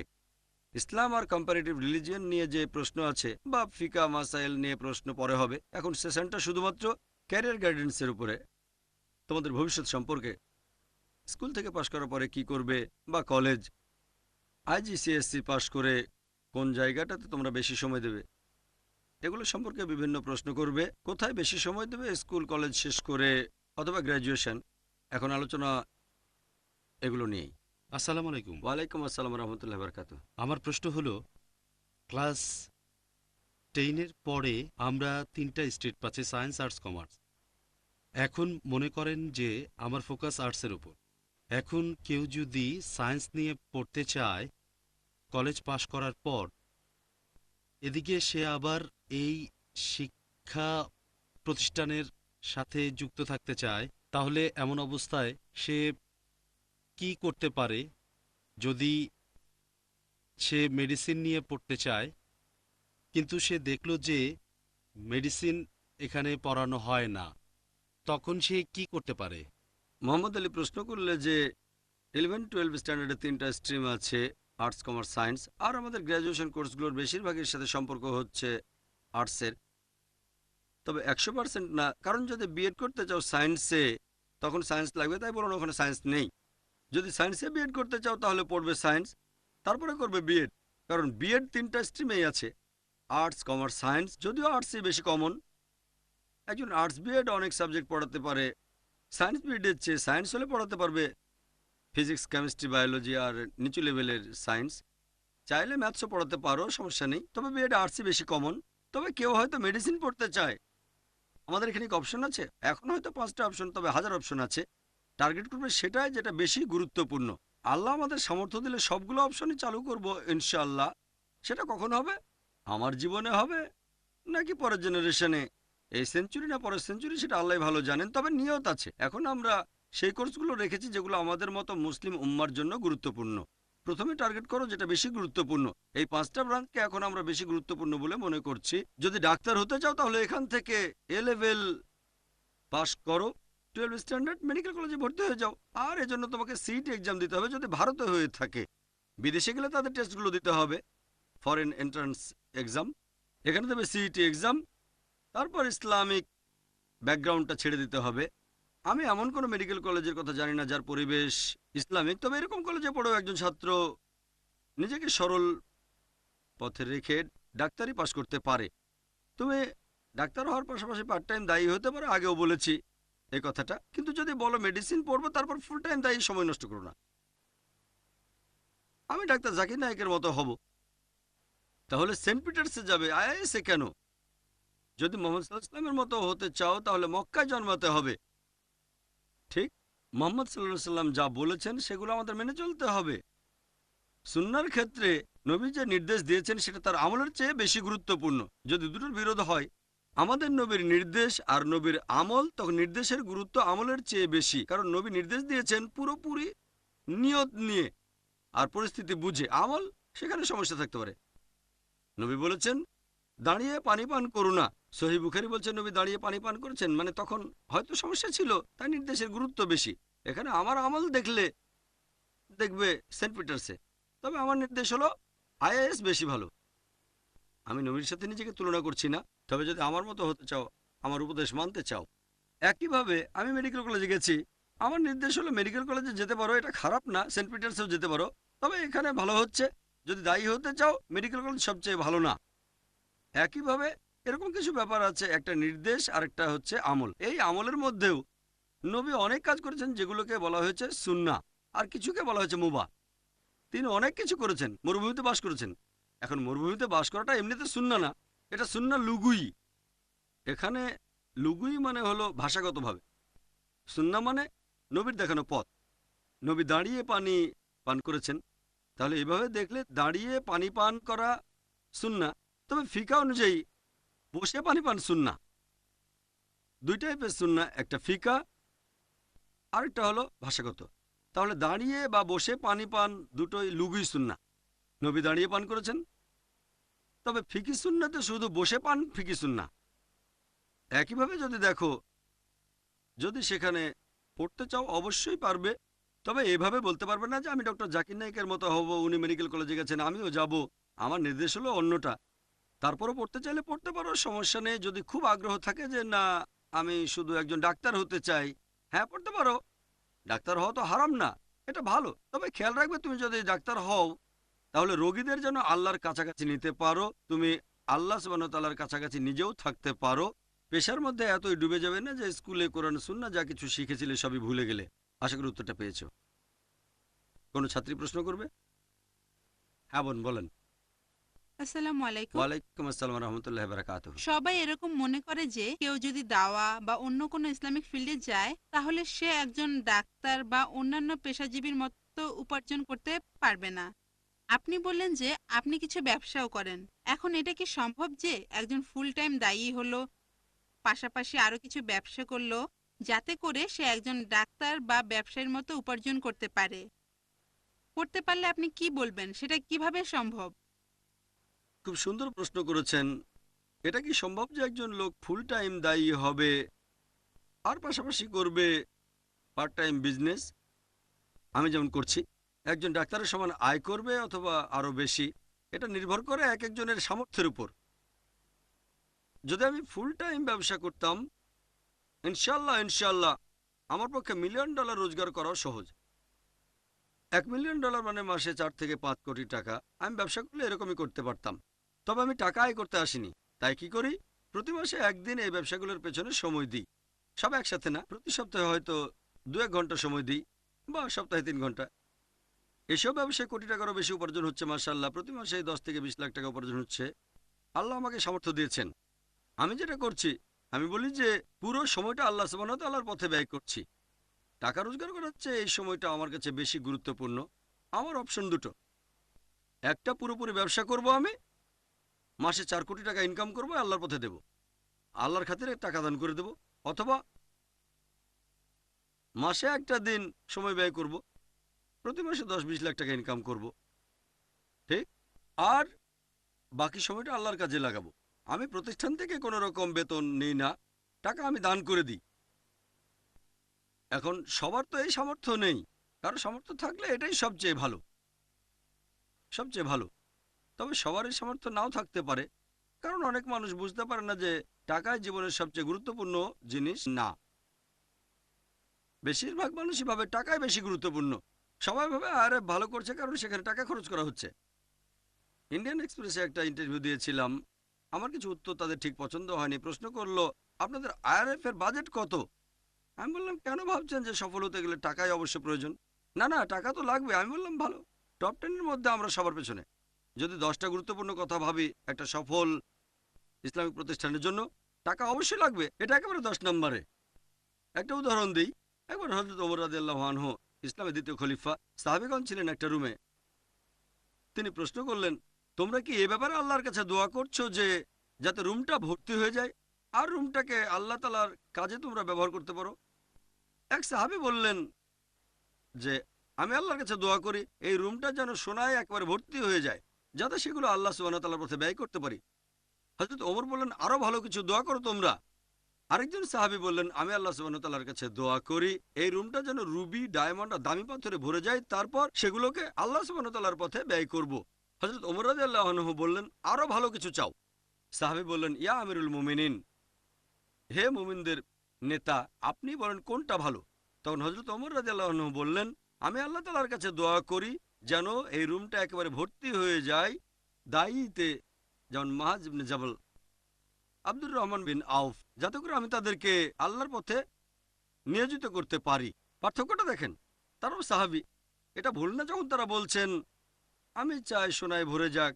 বলছেন না যে সোনা পেলে পরিবারের কাজে লাগাবো আমরা, তারা বলছেন আল্লাহর কাছে দোয়া করছি যাতে পেলে আল্লাহর পথে ব্যয় করতে পারি। এখানে নিয়তটা ভুল না। এক সাহাবী বললেন হীরা আর দামি পাথর। এর আগে এক সাহাবী কি বলেছিলেন, আমি আল্লাহর কাছে দোয়া করি যেন রুমটা পুরুষ আর মহিলা দায়ীতে ভরে যায়, যেমন মাহাজ বিন জাবাল, যাতে করে তাদের সবাইকে নিয়ে ইসলামের বাণী প্রচার করতে পারি। সফল হওয়ার জন্য টাকা থাকাটা একমাত্র শর্ত নয়। আমাদের নবী কি রেখে গেছেন? তিনি ধন সম্পদ রেখে গেছেন সাহাবীগণকে। বর্তমানে আমাদের যে ধন সম্পদ আছে সেটা নবীর সম্পদের চেয়ে কয়েক হাজার গুণ বেশি হতে পারে, ঠিক না ভুল? অনেক মুসলিম দেশে দেখবেন ব্ল্যাক ডায়মন্ড, মাটির নিচে তেল। এখন মুসলিম দেশগুলোর অবস্থা দেখো। আমাদের নবী কি রেখে গেছেন? ওই তেল না, তেল পেয়েছেন কিছুদিন আগে। তিনি রেখে গেছেন সাহাবীগণকে। এই সাহাবীগণ আল্লাহর বাণী প্রচার করেছেন। আর হযরত ওমর রাদিয়াল্লাহু আনহু, আবু বকরের পরে, আল্লাহ ওনাকে শান্তিতে রাখুন, দুজনেই ছিলেন খুব নিবেদিত প্রাণ। এটা হলো ম্যান পাওয়ার। তাহলে ম্যান পাওয়ার টাকার চেয়ে অনেক গুরুত্বপূর্ণ। টাকা কখনো টাকার পেছনে ছুটবে না, টাকা তোমার পেছনে ছুটবে। টাকা কখনোই বেশি গুরুত্বপূর্ণ না। হ্যাঁ, গুরুত্ব আছে, আমি বলছি না কোনো গুরুত্ব নেই। আসলে আমরা আমাদের নবী এবং সাহাবীগণের জীবনী কখনোই ভালোভাবে বিশ্লেষণ করে দেখি না। তোমাদের জানিয়ে রাখি, এই আইআরএফ শুরুতে এর বাজেট ছিল মাসে 5,000 টাকা। কত? প্রতি মাসে 5,000 টাকা। এটাও তো অনেকের পকেট মানি। আমি বাবাকে বলেছিলাম, তুমি তো লাখ লাখ টাকা দান করছো, আমাকে প্রতি মাসে 5,000 টাকা দাও, তুমি তো তোমার ছেলেকে চেনো, আমি তোমাকে ঠকাবো না, আমি ভুল করতে পারি। বাবা বললেন, ঠিক আছে, ইসলামিক প্রতিষ্ঠান সফল করা খুব কঠিন। তারপরে দিলেন প্রতি মাসে 5,000। এভাবে শুরু করেছিলাম 1991 সালে। ছোট্ট একটা রুম, খুব বেশি হলে 20 বা 25 বর্গ মিটার। তোমরা তো আমাদের আগে লেডিজ উইংটা দেখেছো, মাত্র 235 বর্গ ফিট, 20 বা 25 বর্গ মিটার। এই রুম দিয়ে শুরু। আর এখন মাশাআল্লাহ 18 বা 19 বছর পরে, এখনকার বাজেটটা তোমাদের বলছি না, শুনলে বলবে বাহ, এ তো অনেক টাকা। তখন মাত্র একজন লোককে চাকরি দিতে চাইলে 1000 টাকা চাই, তো অনেক বেশি। আমার বন্ধুর ভাই একজন, না মাসে 600 টাকা দেবো, আমরা মিটিং করেছি, আমরা 600 দিতে চাচ্ছি, উনি চাচ্ছেন 1000, সেজন্য মিটিং করেছিলাম তাকে 1000 টাকা বেতন দেবো কিনা। বড় একটা মিটিং, ঘন্টাখানেক ধরে আলোচনা। আমরা 600 দিতে চাচ্ছি, উনি চাচ্ছেন 1000, তারপর ঠিক করলাম 1000ই দেবো। তখন ছিল একজন কর্মকর্তা, তারপর আল্লাহর সাহায্যে শুরু করলাম। এখানে আসলে প্রয়োজন ম্যান পাওয়ার, টাকার চেয়ে গুরুত্ব হচ্ছে ম্যান পাওয়ারের বেশি। এবারে আমি বোনের প্রশ্নটাতে আসি যে এটা কি সম্ভব? হ্যাঁ সম্ভব, তবে একটা ব্যাপার আছে, প্রত্যেক মানুষের পক্ষে এটা সম্ভব না আমাদের নবীকে অনুসরণ করা পুরোপুরি। নবী হলেন নবী, সরাসরি আল্লাহর সাহায্য। হযরত ওমর রাদিয়াল্লাহু আনহুর একই ব্যাপার, আব্দুর রহমান বিন আউফের একই ব্যাপার। বলা হতো তিনি যা স্পর্শ করেন তাই শোনা হয়ে যায়। অনেক বিশেষজ্ঞই এভাবে বলে থাকেন, স্পর্শ করা মানে হচ্ছে তিনি যে ব্যবসায় করতেন সেখানেই সফল হতেন। এভাবে তিনি মাশাআল্লাহ ইনকাম করেছেন, আল্লাহর পথে ব্যয় করেছেন। সবাই ওনার মতো হতে পারবে না, তাই এইভাবে চেষ্টা করলে হবে না। তবে যদি কোনো অপশন দেয়া থাকে, যেমন আমাদের প্রতিষ্ঠান IRFA, আমরা যেটা করি, আমরা কখনোই বলি না যে বাইরে 10,000 টাকা ইনকাম করতে পারলে আমরা দেব তাকে 5,000। যদি বাইরে 10,000 পান আমরা দেব 12,000, 20% বেশি দেব, 50% বেশি। আমি কখনোই এভাবে বলবো না যে আল্লাহর খাতিরে অর্ধেক টাকা নেন। এটা করা খারাপ না, কিন্তু তার বাবা মা হয়তো পছন্দ করবে না। হ্যাঁ জাকির ভাই লেকচার দেন, খুব ভালো লেকচার দেন, কিন্তু আমার ছেলের বেতন অর্ধেক। আমি এই কাজটা করতে চাইনি। আমি যেটা বলি, বাইরে যা পেতেন তার চেয়ে আপনাকে 20% বেশি দেবো আমি। আপনি যে কাজ করেন সেটার যদি এখানে প্রয়োজন না থাকে, যেমন ডাক্তার, এখানে ডাক্তারের কোনো প্রয়োজন নেই, আপনাকে বেতন দিতে পারবো না। কেউ বললো ব্যবসা করি মাসে 1 লাখ ইনকাম, আমি সেটা দিতে পারবো না, কারণ এখানে কোনো ব্যবসা নেই। কিন্তু যদি রিসেপশনিস্ট হয় অথবা টিচার হয়, এখানে চাকরি হলে 20% বেশি দেব। আমি এখানে চাচ্ছি ডেডিকেশন। সবাই টাকার জন্য কাজ করে না, আমাদের সাথে যারা আছে সবাই টাকার জন্য চাকরি করে না।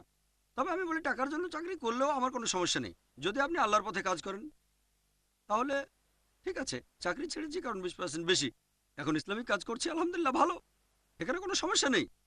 যদি শুধু আল্লাহর খাতিরে এখানে এসে থাকেন সবচেয়ে ভালো। যদি আল্লাহর খাতিরে এবং টাকার জন্য আসেন তাহলেও ভালো, অথবা যদি শুধু টাকার জন্য আসেন আর আল্লাহর নির্দেশ মানেন সেটাও ভালো। তবে টাকার জন্য বা অন্য কারণে এসে আল্লাহর নির্দেশ মানলেন না, সেটা ঠিক না। আমরা আমাদের প্রতিষ্ঠানে একটা নিয়ম মেনে চলি, মানুষকে বলি, এরকম অনেক উদাহরণ আমি দেখাতে পারবো। ডাক্তারদের উদাহরণ যাদেরকে তোমরা ভালো করে চেনো, তারপর আছে ইঞ্জিনিয়ারদের উদাহরণ। আমি তাদের বলি বাইরে কত পাচ্ছেন আপনারা? 10,000 পাচ্ছেন, ভালো। আপনি একজন ডাক্তার, ইনকাম 10 থেকে 12,000, আচ্ছা ঠিক আছে আমি কমপক্ষে 10 দেব, অথবা বললাম অন্তত পক্ষে 12,000 দেব। তখনও জানি না 10 বা 12,000 টাকা তার জন্য ঠিক কিনা। সেই লোক এসেছিল আল্লাহর খাতিরে, এখন উনি যা পাচ্ছেন সেটা বাইরের চেয়ে অনেক গুণ বেশি। যদি ফুল টাইম ডাক্তারি করতেন, ইনশাল্লাহ ডাক্তার হয়ে তিনি যা ইনকাম করতেন আমরা তার চেয়ে ডাবল দিচ্ছি। উনি টাকার জন্য আসেননি, এসেছিলেন শুধুমাত্র আল্লাহর খাতিরে। জাকির ভাই আপনি যা দেন আমি চলে আসছি, ব্যাস। তবে আমি চাইনি তার পরিবার আমাকে অপছন্দ করুক, তাই বললাম বাইরে যা পান সেটাই আপনাকে দেওয়া হবে। তারপর তিনি উন্নতি করতে লাগলেন। এখানে অনেক ইঞ্জিনিয়ার আছে, তারা বাইরে যা পেত এখানে তার চেয়ে বেশি পাচ্ছে। তাহলে সবার আগে তোমার সামর্থ্য থাকতে হবে, যেমন আব্দুর রহমান আউফ রাদিয়াল্লাহু আনহু। সবাই বলবে না যে আমি পারবো, অনেকেরই সমস্যা থাকে, আমি টাকার জন্য কাজ করব না, আমি দাওয়া দেবো ফ্রি। অনেক মানুষ এরকম মনে করে আমি আল্লাহর জন্য কাজ করব, ফ্রি করব, এটা খুব ভালো, আলহামদুলিল্লাহ, আমি এটার পক্ষে, আমি এটা করছি। একটা উদাহরণ দিই, আপনি একটা চাকরি করছেন যেটা হারাম না, কোনো কোম্পানির চাকরি, যেমন টাটা, হালাল কোম্পানি, সমস্যা নেই, আর বেতন পাচ্ছেন 20,000 টাকা। তারপর বললেন ঠিক আছে প্রত্যেক দিন দেওয়ার জন্য 2 ঘন্টা দেব। এভাবে চাকরি করছেন, রোজগার করছেন, আর মনে করেন সেই মাসে আপনি কাজ করছেন আল্লাহ সুবহানাহু ওয়া তাআলার জন্য 50%। উদাহরণ, আমি বলবো সে লোক ইসলামিক কোনো প্রতিষ্ঠানে যোগ দিক, বেতন নিক 20,000, আর আল্লাহর জন্য 100 পয়েন্ট কাজ করুক। কারণ যখন সে বাইরে পাচ্ছে 20,000, তখন সে কোম্পানির জন্য 30,000 ইনকাম করে দিচ্ছে। এমন হলে কোম্পানি রাখবে, অথবা কোম্পানির ইনকাম হচ্ছে 40,000, কোম্পানির লাভ না হলে তো তাকে সেখানে রাখবে না। যদি কোম্পানির ইনকাম 20,000 হয়, আপনাকে 20,000 দেবে কেন? সে তো লাভ করবে, সে আপনাকে গাইড করছে, তার দেয়া গাইডেন্স। আপনি পাবেন 20, সেও দিচ্ছে 20, তবে আপনার সামর্থ্য, তার গাইডেন্সে কোম্পানি পাচ্ছে 40,000, সে 40 থেকে আপনাকে দিচ্ছে 20। তার চেয়ে চাকরি করেন কোনো ইসলামিক প্রতিষ্ঠানে, 20,000 বেতন নেন, বেশি আশা করবেন না, আর আল্লাহর জন্য আপনি 100 পয়েন্ট কাজ করেন। তাহলে কি হচ্ছে, ওখানেও 20 পাচ্ছেন, এখানেও 20 পাচ্ছেন, ওখানে আল্লাহর জন্য করছেন 50 আর এখানে করছেন 100 পয়েন্ট। তাহলে এই লোক সব তার চেয়ে বেশি পাবে যে বাইরে কাজ করছে আর 2 ঘন্টা ফ্রি দিচ্ছে। বুঝতে পেরেছো? তাহলে এখানে নেট রেজাল্টটা হচ্ছে, আবার যদি এখানে কাজ করে 50,000 টাকা দাবি করে তাহলে বেশি হয়ে যাবে। বাইরে আপনার ভ্যালু 20, এখানে চাচ্ছেন 50, কেন? নিয়ত ঠিক নেই। তবে যদি কেউ 30 দেয় সমস্যা নেই, কেউ 50 দিলেও করতে পারে। কিন্তু যদি দাবি করে, ভালো করেই জানে তার ভ্যালু 20, তার মানে সে এটা করছে শুধু টাকার জন্য। যদি শুধু টাকার জন্যই করতে আসে তাহলে সে আখিরাতে সওয়াব পাবে না। কিন্তু যদি দুটোর জন্যই আসে, হয়তো আল্লাহ দুটোই দেবেন, ইহকাল আর পরকাল। তাহলে একজন ভালো দায়ী, ভালো মুসলিম বা ভালো মুসলিমা বলবে বাইরে আমার ভ্যালু এক্স, যদি সেটাই দাবি করে তাহলে ঠিক আছে, একই ধরনের কাজ। কিন্তু যদি দাবি করে 2x বা 3x, 1.5x, ঠিক নেই।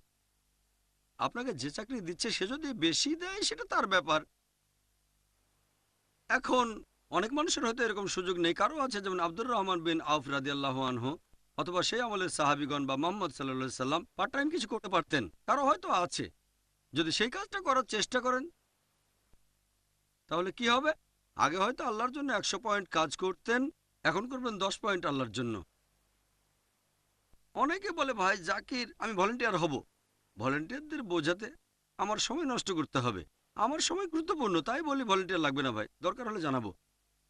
বিভিন্ন কনফারেন্সে আমাদের ভলেন্টিয়ার প্রয়োজন হয়, তখন অনেক ভলেন্টিয়ার থাকে, তখন নেওয়া যেতে পারে।